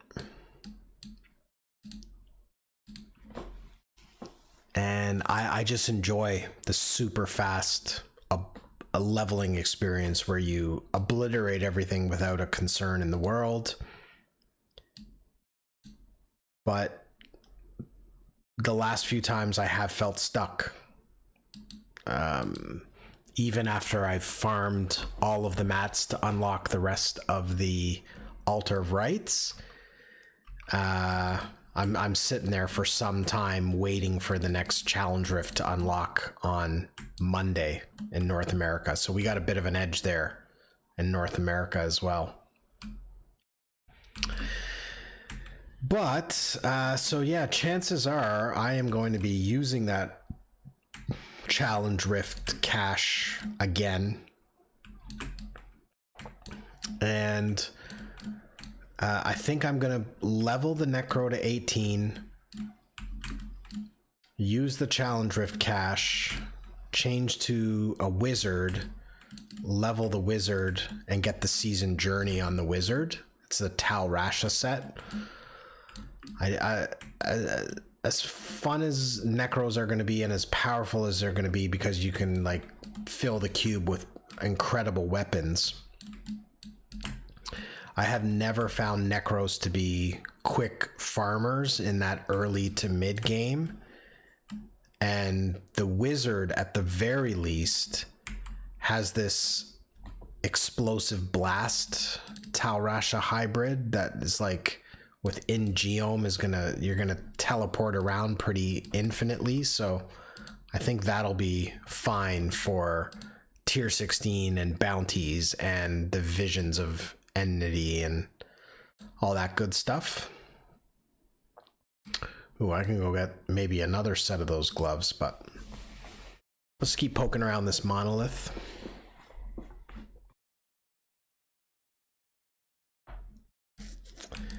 Yeah, so that's the thing though. If you use that challenge rift cache, then you may very well miss out on a few double primal drops early on. Which, let's face it, are probably going to be useless pieces of junk anyways, but at least now you can salvage them and craft primal gear for your build, so I don't know.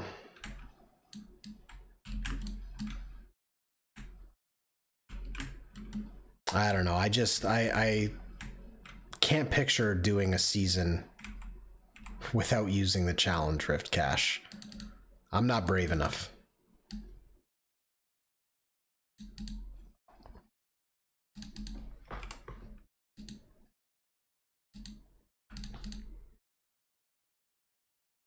Okay, so we've got the gaze, only 4 corruption, because we haven't even killed the boss yet here. Okay, let's go beacon and see if we can snag another set of those gloves.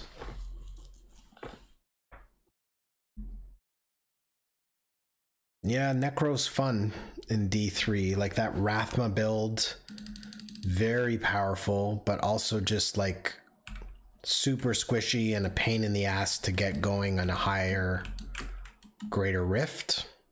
High level greater rift, so if you're pushing.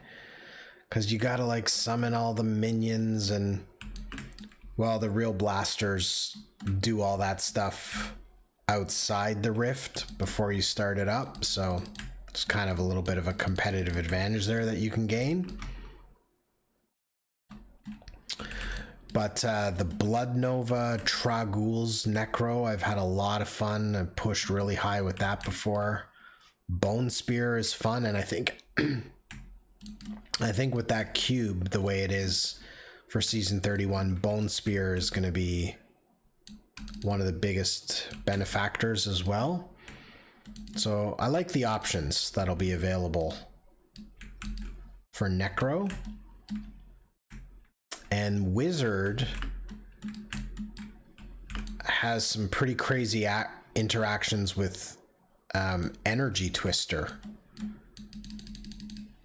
So you can have a lot of weapon and other slots that are multiplicative damage for Energy Twister. That's going to be huge on console. If you've ever played D3 on console by any chance, there's still a bit of a hack with wizards that use Energy Twister corner stacking, which has been patched out of the PC version of the game, but is still applicable on consoles. So I mean, that's going to be even crazier with this season theme.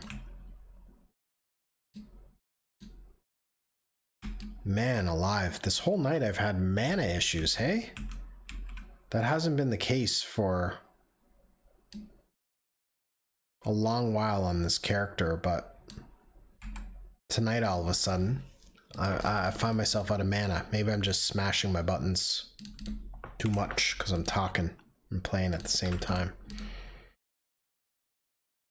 Okay, let's try to snag another pair of these Malin's Hubris. Didn't exactly hit the legendary craft that I was looking for earlier. Missed out on the necrotic resistance, unfortunately, on these gloves. But maybe we can find another pair here.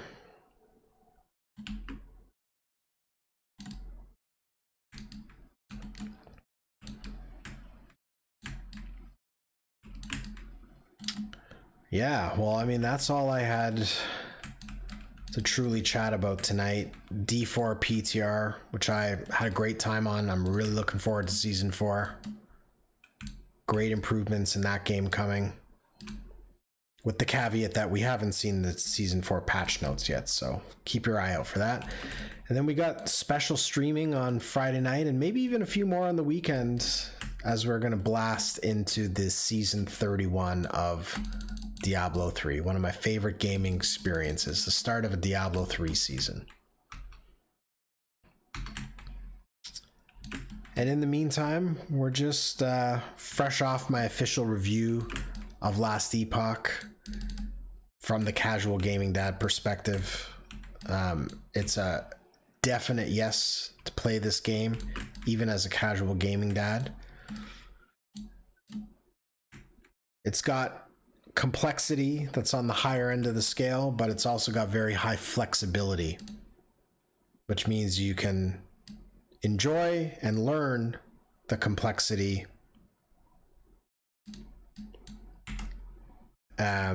while staying flexible in your playtime and your skills and all that. So didn't hit those gloves. That's too bad. Damn, but we got a crazy all caps red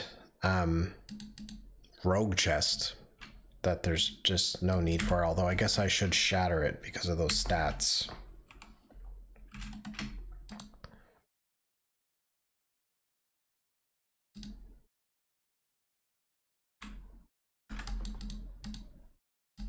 Okay, let's see if we can down this boss here. A few more echoes. There's another glove node there. All right, we got another shot at that. That will probably get me to the boss, which... Oh, shit balls. Arena waves.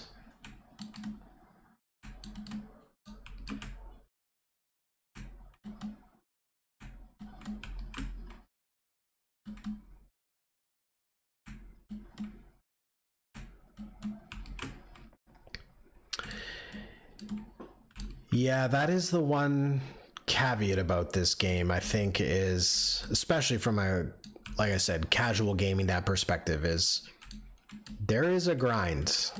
You know, although I do have the perspective, if you purchase this game and you only play the campaign, I still think you would enjoy it. I still think you would enjoy it. I don't think anybody plays this game just for the campaign. Play it for the end game systems that it has on launch, by the way.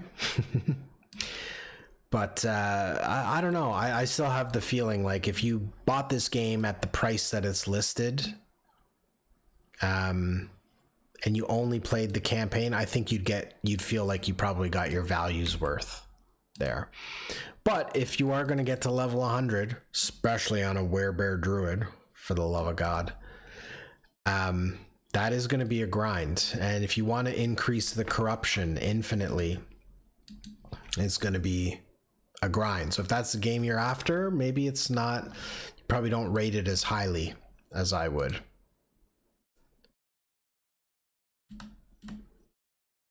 But like I said, where you have that complexity, but also the flexibility, I think that's what makes it engaging and satisfying for me. All right, let's see if we can get another pair of these gloves, and then we should be ready to take on this. Oh, another frickin' arena wave. All right.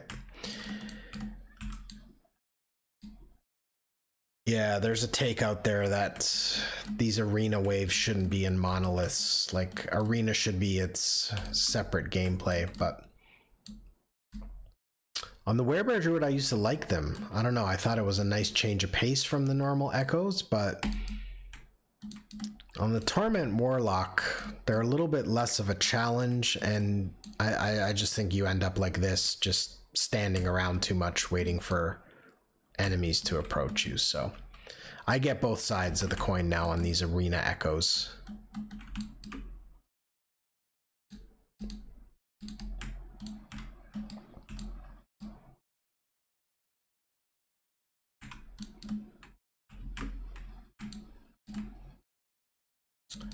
Yeah, we're gonna take down Lagon,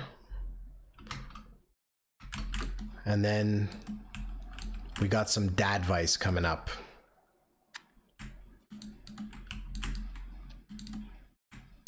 Some hashtag Dadvice, a regular part of every stream we do. Axxicus, your friendly casual gaming dad, always has some way to relate gaming, being a dad, and just being a man in real life. So hang tight for that. Got something good coming up.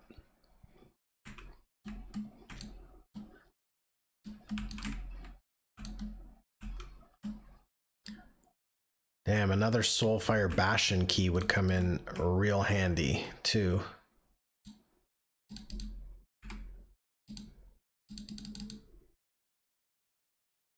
Ooh, well, we did drop another one of those gloves, only one LP, but might come in handy.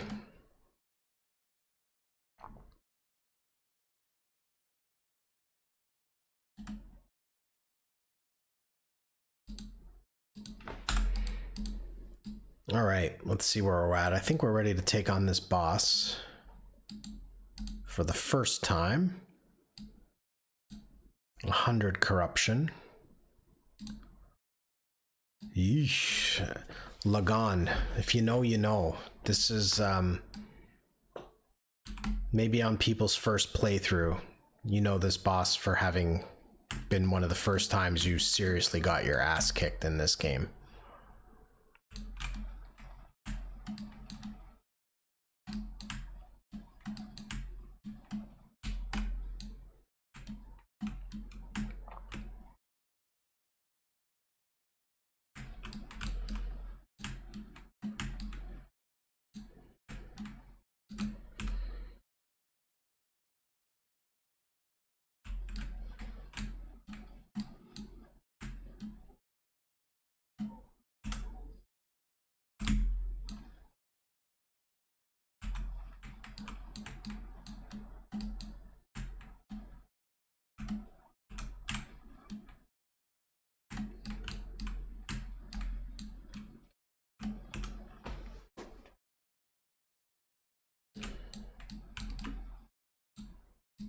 All right, that's pretty quick work of phase 1.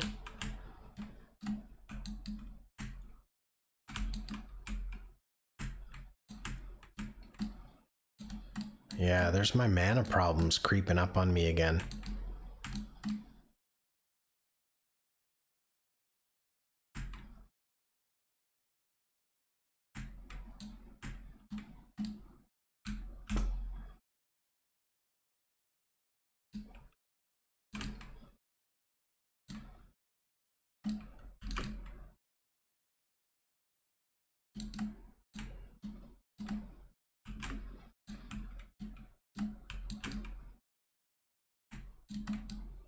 All right, let's finish it off, bring it home.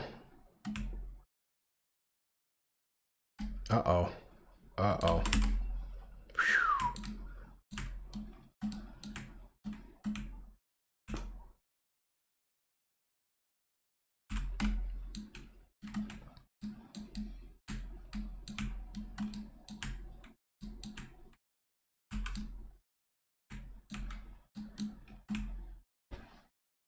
Man, I can't believe what a struggle that Werebear Druid was.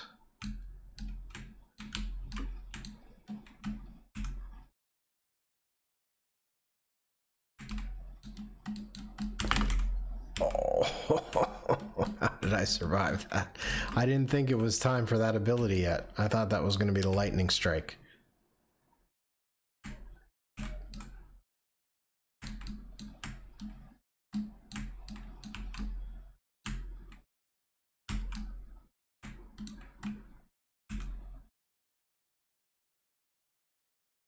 Come on, hang in there, buddy, hang in there.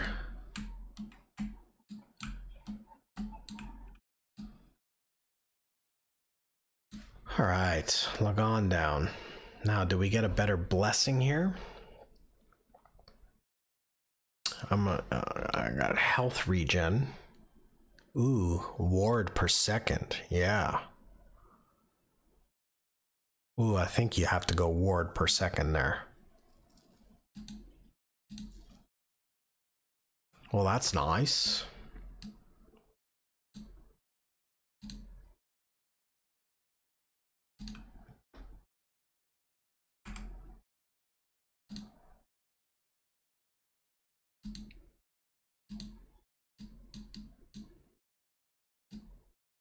Okay. So we got a couple of gazes there now. Push corruption 19, 17. Yeah, that's not huge. So I think you probably want to go for the boss again.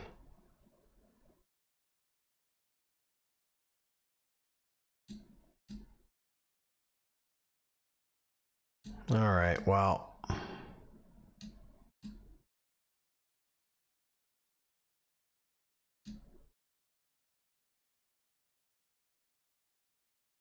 I think I'll just probably start up this path and hit some uniques in that beacon.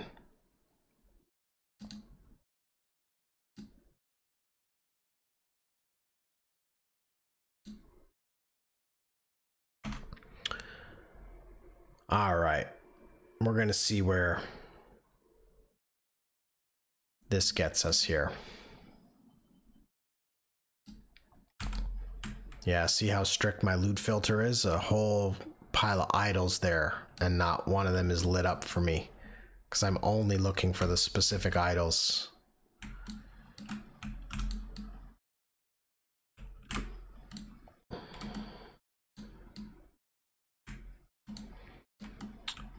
Well, we witnessed a lot of deaths tonight, didn't we?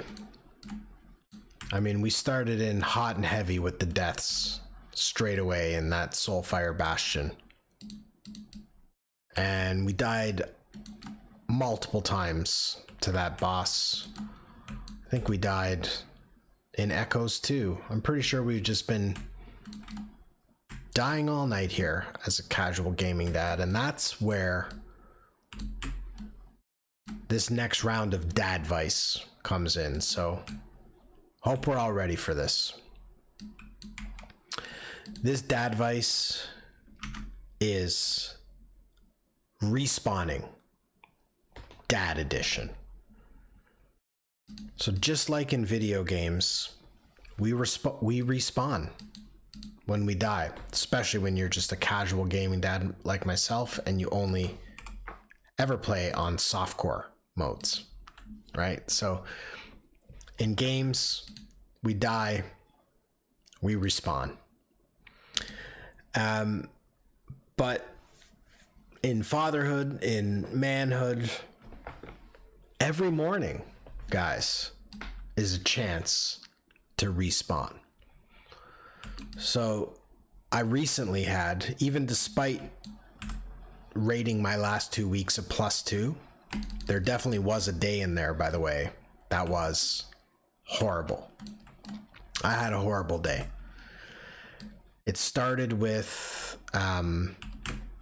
my wife waking me up and just like laying a bunch of worries on me that she had been thinking about at night. And I mean, I had my eyes open for like -1 milliseconds as I started to hear like what was on her mind. And I'm not a morning person to begin with, and that wasn't a great start to my day. And for whatever reason on that particular day, I just never got over it. As much as I was telling myself to choose my attitude and turn the corner and, you know, what is going on, I just couldn't get out of the rut. Wasn't proud of myself at all for the way I felt that day and the fact that I couldn't turn it around. But much like in games, when we die, we get to respawn. The next day was an opportunity for me to respawn. And I did. The next day I woke up, didn't necessarily do anything different, but the difference was black and white. I decided basically to be turbo dad that day to make it up to everyone in the household who had to experience my mood the day before.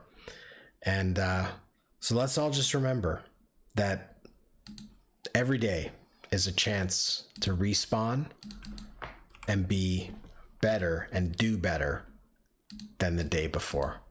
So there's your dad advice for the night, folks.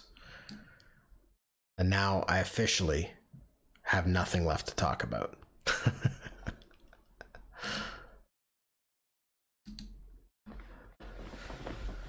Yeah. Respawn. Dad edition.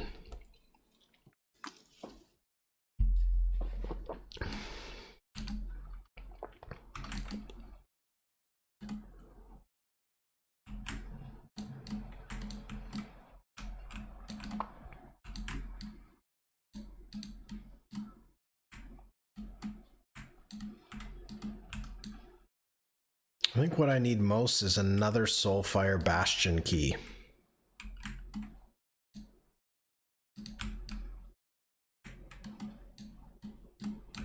Really want to grab that belt.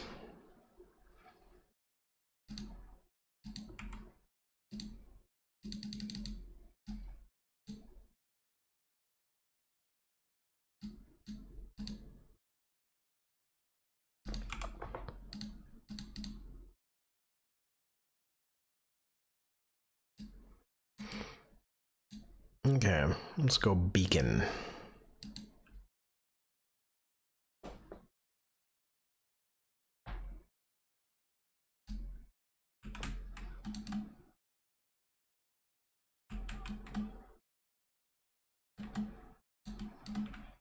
Man, 2 solid hours of blasting here, nonstop. I didn't even take a break. I don't need a break. This monster energy tonight.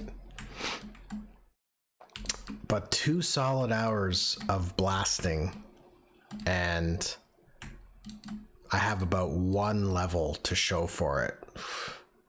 We've talked about that before, man. It is a grind past level 90. Case in point tonight.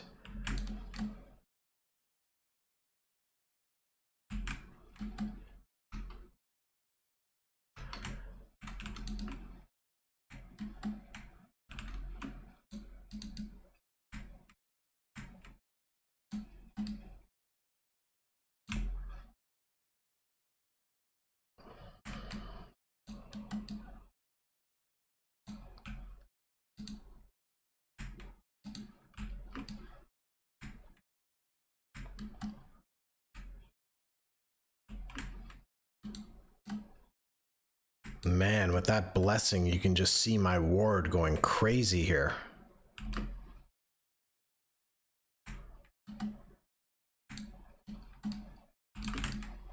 That was a nice pickup.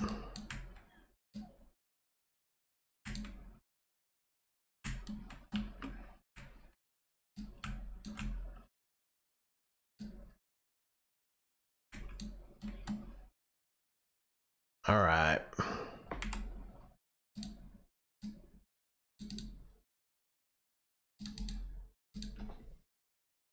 I think if anything now, probably some experience nodes if I can find them.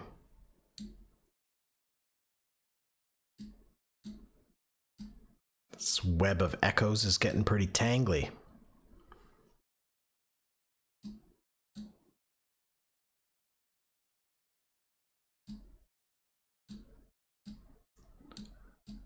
Are there nodes that give other keys other than arena keys? Or is it only arena keys and arena keys of memory? Here's one. Yeah, I think it is only arena keys and arena keys of memory.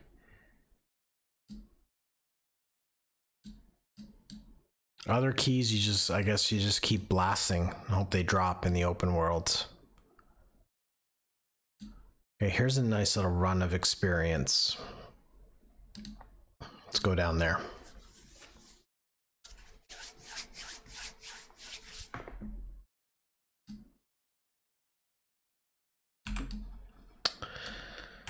Arena mode. Love it or hate it.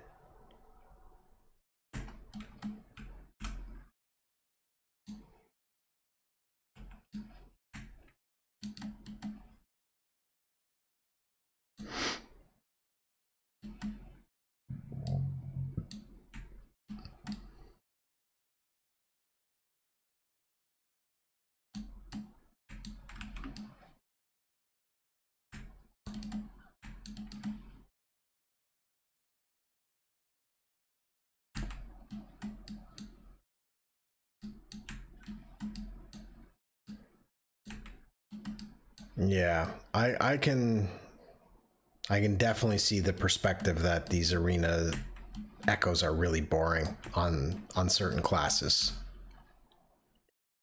When you're just standing here waiting for enemies to spawn, and a little bit of a momentum killer for sure.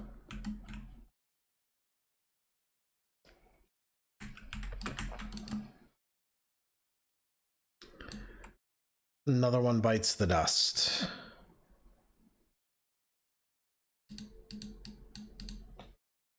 We're gonna have to find another nice pair of gloves.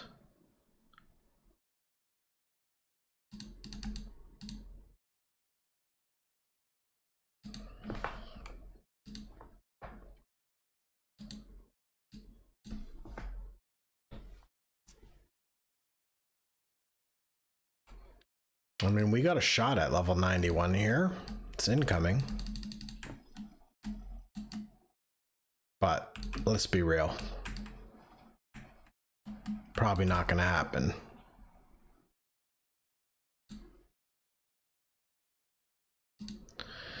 Damn, there's a key finally, but it's the wrong one. We're looking for Soulfire Bastion. Go pick up a belt from the boss there.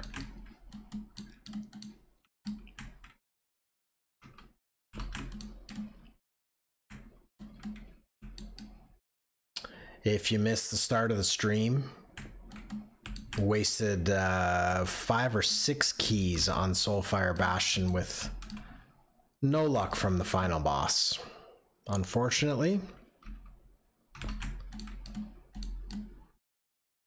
So now we're kind of hunting for Soulfire Bastion keys. You know what? This echo, this has happened multiple times in this echo. I don't know if I'm missing something or what, but I've gone around and killed everything and it's never spawned the Scalebane guild leader. Oh, there it is. Well, perhaps I did miss something before, but I specifically remember this echo here being completely empty of enemies, and it just never progressed to the next stage. Had to exit it. Okay, nice. We got some more experience nodes opening up. This is a good little corner to attack. Oh, bloody hell. 17 waves with a shard shrine. Lovely.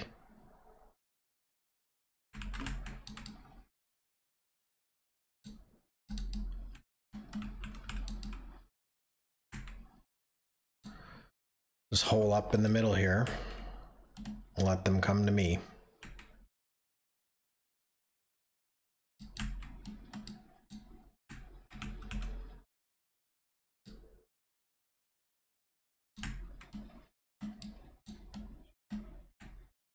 Damn, 3,000 plus ward. I've never seen that on this character, but I'm sure it's nothing crazy compared to what some people are generating. But that empowered blessing that I just picked up is definitely helping in a big way. Ward per second.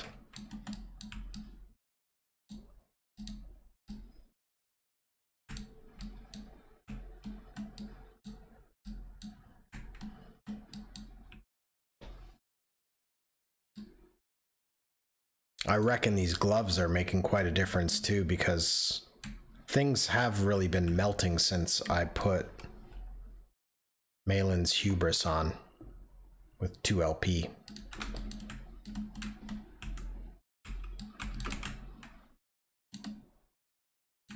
Of course, when I say things like that, I almost die. Almost always.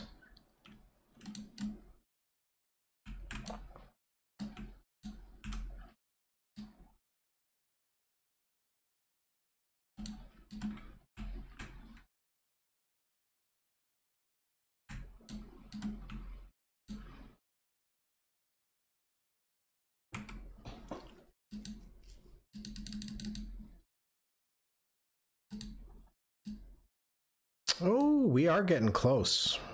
We might see level 91 here. Yeah, well, this will probably be, in all honesty, guys, one of the last Epoch streams for a while. Just with D3 coming out this week, new season, that's going to keep me engaged and satisfied for a week or two, and then I'll look forward to Diablo 4 Season 4. And I don't know, maybe in the meantime, if there's some gaps, I'll get back to Last Epoch. I'm going to be more interested in what a season or league looks like post-launch for Last Epoch. Definitely will be coming back for that, but I might do something a little different in the meantime. I might do something like a small, short indie games. Or there's been a couple requests on my channel now for Baldur's Gate 3, which I have played for 8 hours only. And I mean, that might be worth diving into some more. I made the mistake of putting the difficulty too high on my first playthrough because I consider myself to be proficient in Dungeons and Dragons. So while I'm familiar with all of the rules and some of the inner workings of the game, I think it was too high a difficulty for me to still have the learning experience of actually playing the game. So, yeah, I think I got basically the challenge was too high for my skills. I got overwhelmed after 8 hours, and then I think the Gauntlet came out in D4 shortly after. Anyways, I might be going back to some Baldur's Gate 3, maybe some Indian games. What's that one? Gothic 1 and 2? Oh man, I should check that out. Play Gothic 1 and 2. Let me see what that looks like. I'm just tabbed out to Steam for a second here.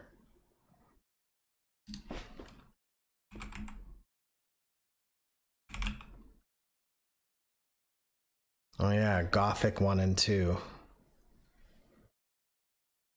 Nice. Not gonna argue with the price.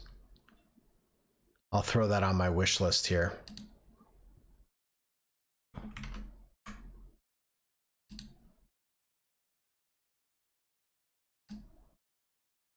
Clear this bag out a bit before I keep going. Yeah, damn, no more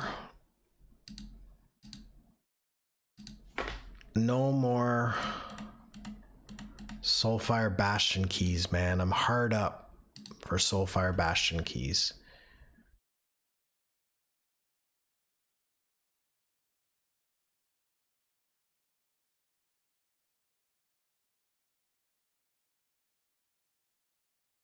Man, I don't know if I want any of this.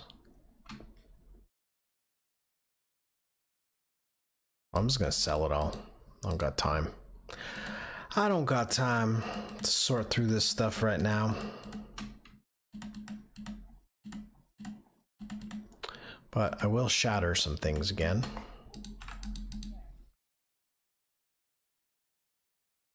Oh, really, eh? Yeah, they're that old? I was gonna say, the graphics look... But, I mean... very positive reviews on Steam.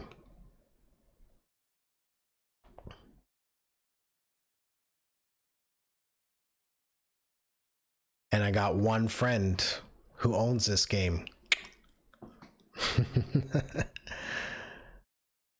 Yeah, so like what would be the time commitment for a game like this? Just trying to... Oh, it's RPG open world. Yeah, interesting. I'm gonna check that out. Yeah, I was kind of thinking of maybe getting into a game that, like, you know, you can play beginning to end in several hours. Something like that. I've had a few incredible gaming experiences with a few indie games like that. They are memorable. One of them was called Brothers, if you've ever played that. Just an incredible little game where you actually play two characters at once that have to collaborate with each other by the way you move the controllers. Probably only took between 2 and 3 hours to beat that game, but it was just such a memorable experience to me. The story actually gripped me in that game. And another one was, oh, for the love of God, I'm gonna forget what it's called, but no, I didn't forget. It's called Firewatch. I see that price has increased from the time I played it though. Firewatch was another game that was like beginning to end a few hours, but just such a memorable story and experience. So I don't know. I was thinking about maybe trying to find something more like that. We shall see. But all told, it's probably, with everything going on in the ARPG world and the gaming world, going to take a little break from last Epoch for a while. Oh, I see that I just hit a ding, level 91. Should turn on some rainbow lights for 91. Let's go.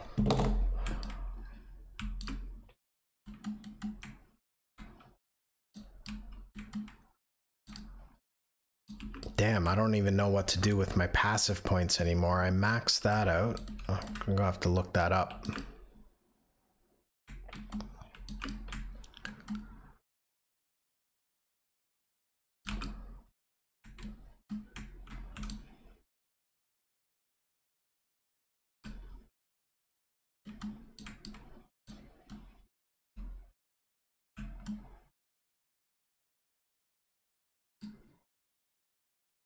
Man, oh man, mana is strapped tonight.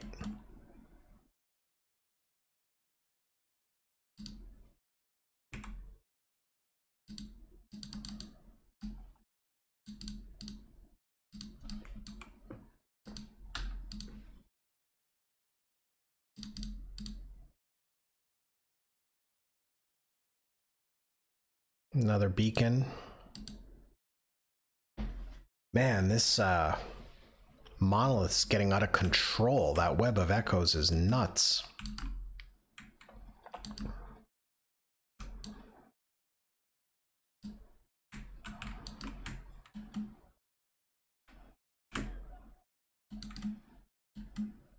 Okay, so I think I got a plan to finish this out here tonight, boys. Probably gonna go for one more Lagan kill and then increase the corruption. So I'll go for a Lagan kill and a Shade of Orbis, and then it's probably gonna be that time again to call it. So we'll see how that goes. But thanks all for tuning in.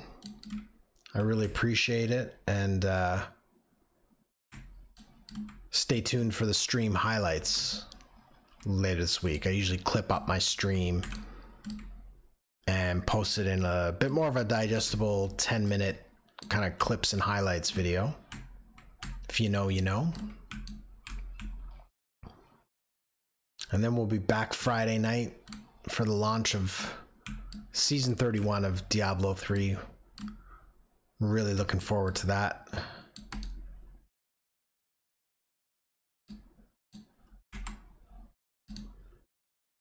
I'm back to the regularly scheduled Wednesday night next week with whatever we're doing at the time.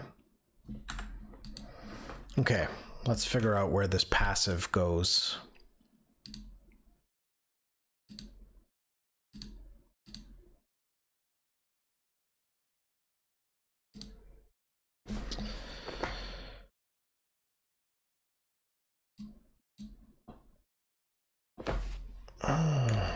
Yeah, I think I've maxed out this lich tree in every way that I can. So where the heck does it go? Oh, it goes in the Warlock. What am I missing here? Oh, shit. Imperishable. Oh, this sounds pretty handy. Ward does not decay below my threshold. And what else am I missing?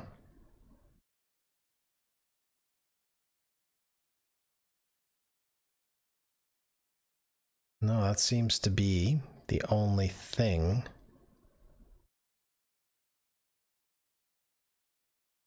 All right, well, we'll just crank that up now.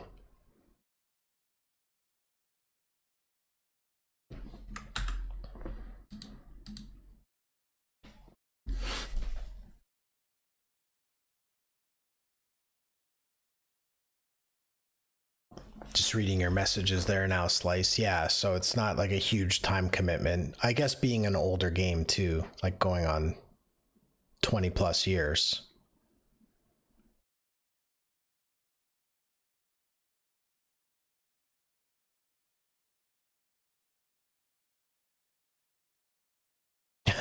Legendary dialogues. Okay, yeah. Oh, and it was in German. Gotcha. Yeah, I'm just on the Steam page again, checking it out. So there's a Gothic 1 remake even. Oh my god, that's coming soon. Wow. Not even out yet.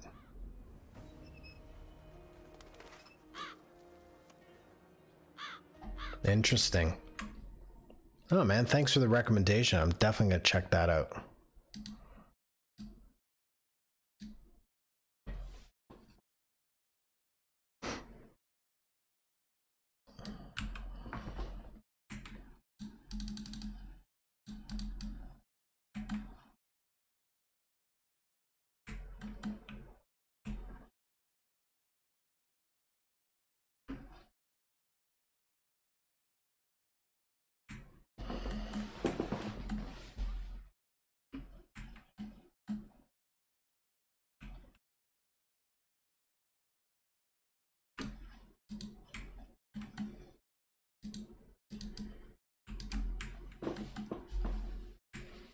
Man, this whole night now, 2.5 hours, and we've only had one Soulfire Bastion key drop.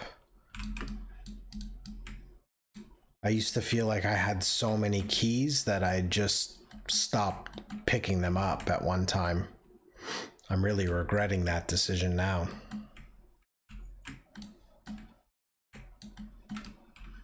Cool, man. Well, that must have been a pretty awesome game if they're considering remaking it 20 plus years later.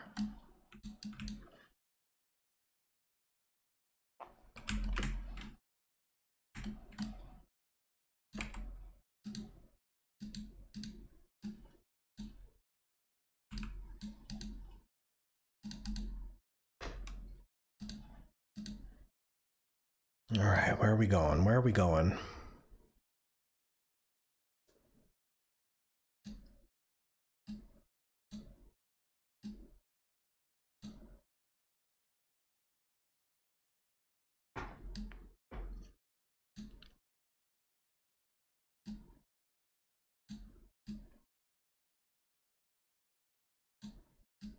Well, I suppose experience is the way to go. Still. I'll try to make a run up here. Not a great path.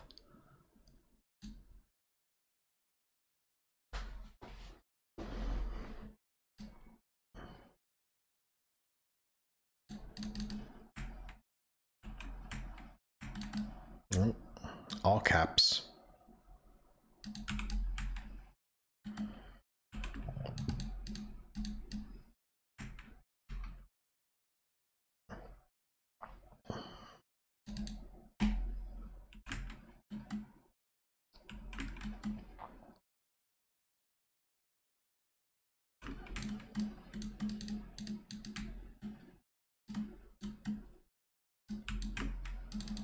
Yeah, I'm gonna have to see about Friday because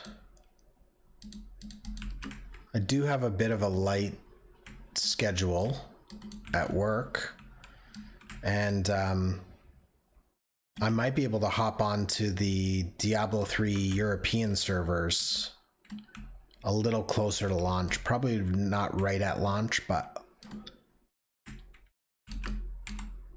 I might see you there. Gotta get you my battle tag.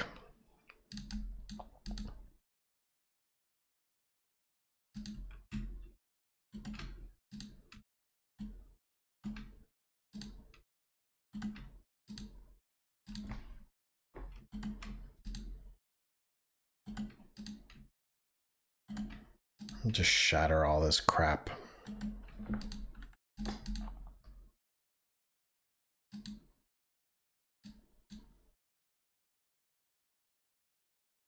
I feel like this stability is dragging on like crazy.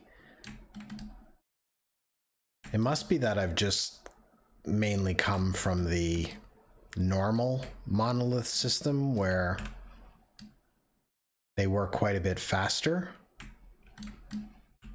But damn. This is a grind to increase stability.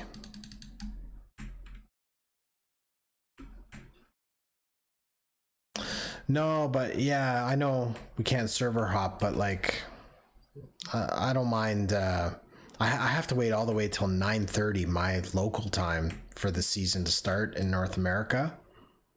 So I like to pop over to Europe and just do the start. In fact, I might be able to pop on and give you my challenge rift cache there if you're interested.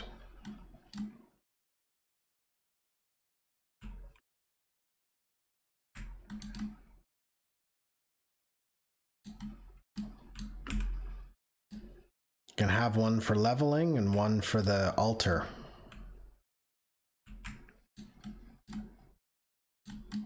I thought I heard that that was a thing you can do.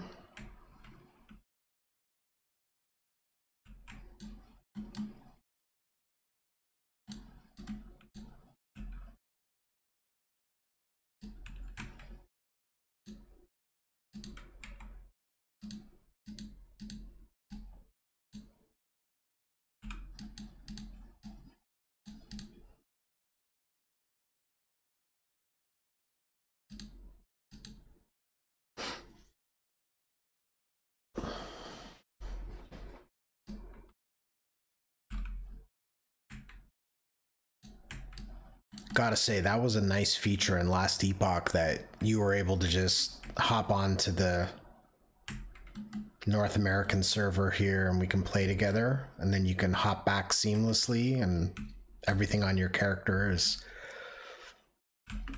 available. That is cool.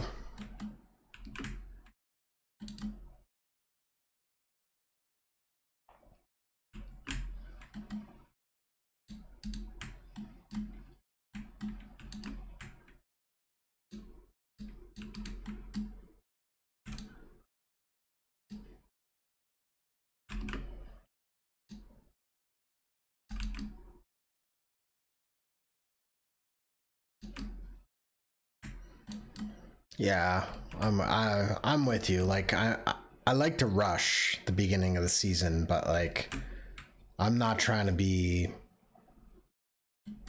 on the leaderboard and on the first weekend or anything like that. So like, not one of those playing 24 hours in a row with your 3 friends who you don't say a word to each other because you're too focused on blasting. But yeah, I'm kind of happy to wait for the next challenge rift myself and farm up the mats for the rest of the altar of rites. And okay, boys, it looks like we're finally getting to this boss for the second time, at which point we're gonna go for a corruption increase.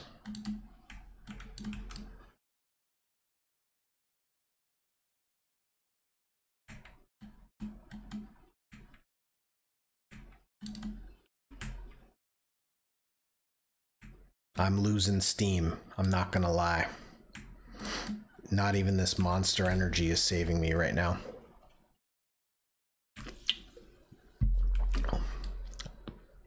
I've been actually a very good boy lately about getting to bed at a decent hour and trying to have better mornings and just some other lifestyle changes that are causing me to feel a little more tired than usual right now, but Hang in there for a few more epic moments. You must be exhausted too, man. So late for you.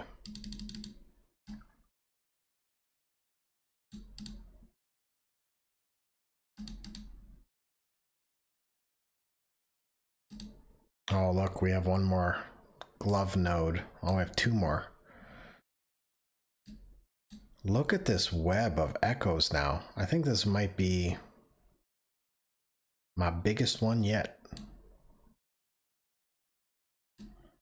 Well, maybe I should do echoes that are further out so that I can just get done with this stability.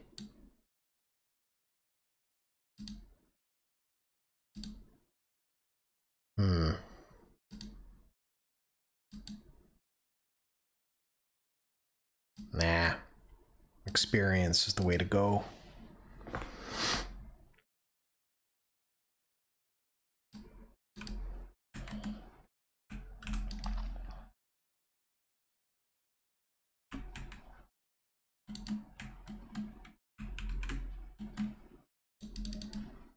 Yeah, man. Well, don't feel any pressure to hang out here, dude.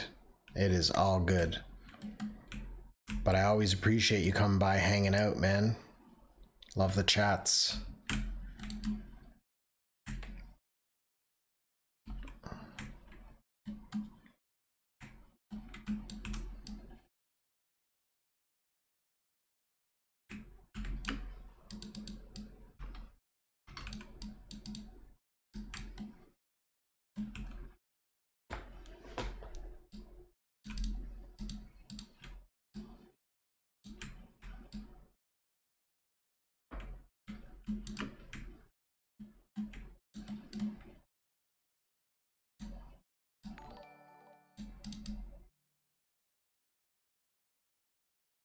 One thing that was funny, switching back and forth between D4 and last Epoch this week, was the controls. They were just slightly different enough, because of course in the PTR for D4 everything is brand new, so you kind of got to set it up. Later, dude. Thanks again, man. Thanks as always for checking in. We'll catch you around. We'll chat this week. But yeah, the controls, I was saying. In particular, I use the middle mouse button to move around in D4. Helps with that left click skill, which is not available in last Epoch. And then of course, the middle mouse button is zooming in and out. So I switched to D4, I come back to last Epoch, and I'm trying to move like this, and that's, oh, it was a bit of a nightmare. Anyways, good night, man. All right, let's go. I think we got Lagon one more time here.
Hmm.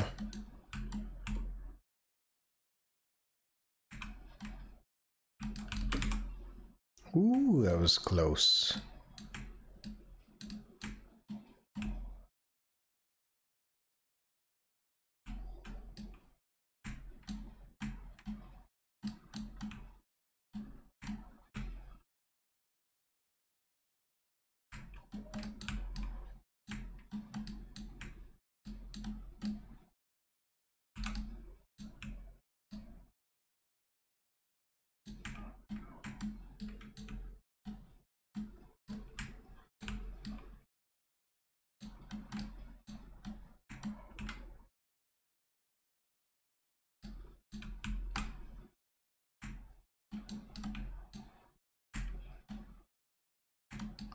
Come on, get down, get down, get down.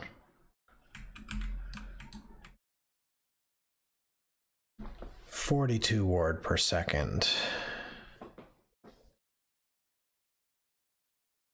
Ooh. Yeah, I think it's still that.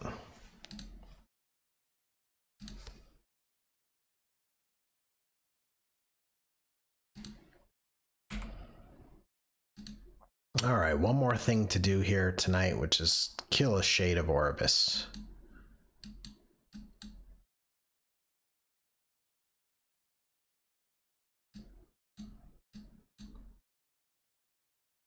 .29 corruption.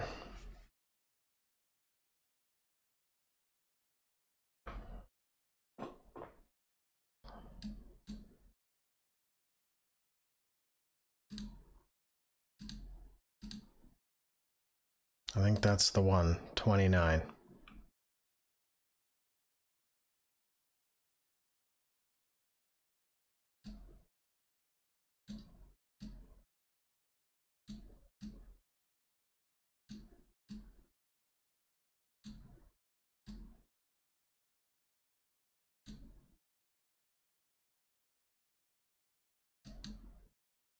All right, let's go. Let's wrap this one up. Off your ass! And you ain't paid your notes!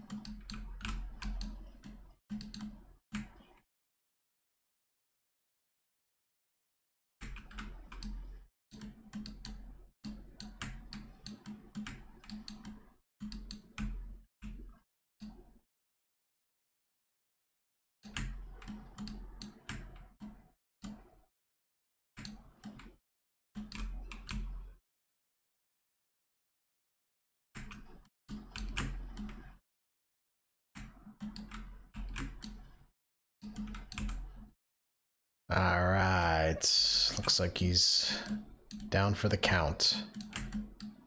Here we go, pushing the corruption a little bit. Probably a prophecy fulfilled here too, which is nice. Ooh, a 3 LP siphon. Taking that every day.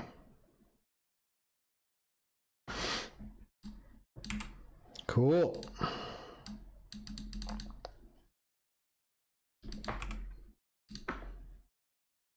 All right, clear up these bags and then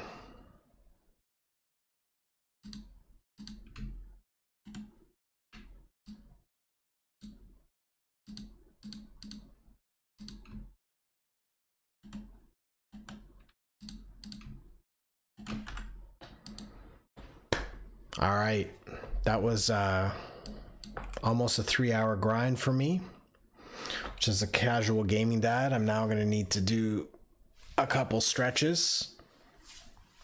Thanks for tuning in, buddy, but I'm just about to sign off. It's been super fun hanging out. I got a stream coming up this Friday for the launch of Season 31, D3, back to the regular schedule 2 next week, Wednesday, with whatever game we're up to. This ARPG world right now is nuts. Loving life in terms of gaming right now. So we'll catch y'all around in whichever game is hot on the streets right now. But thanks again for tuning in. I'm Axxicus, the casual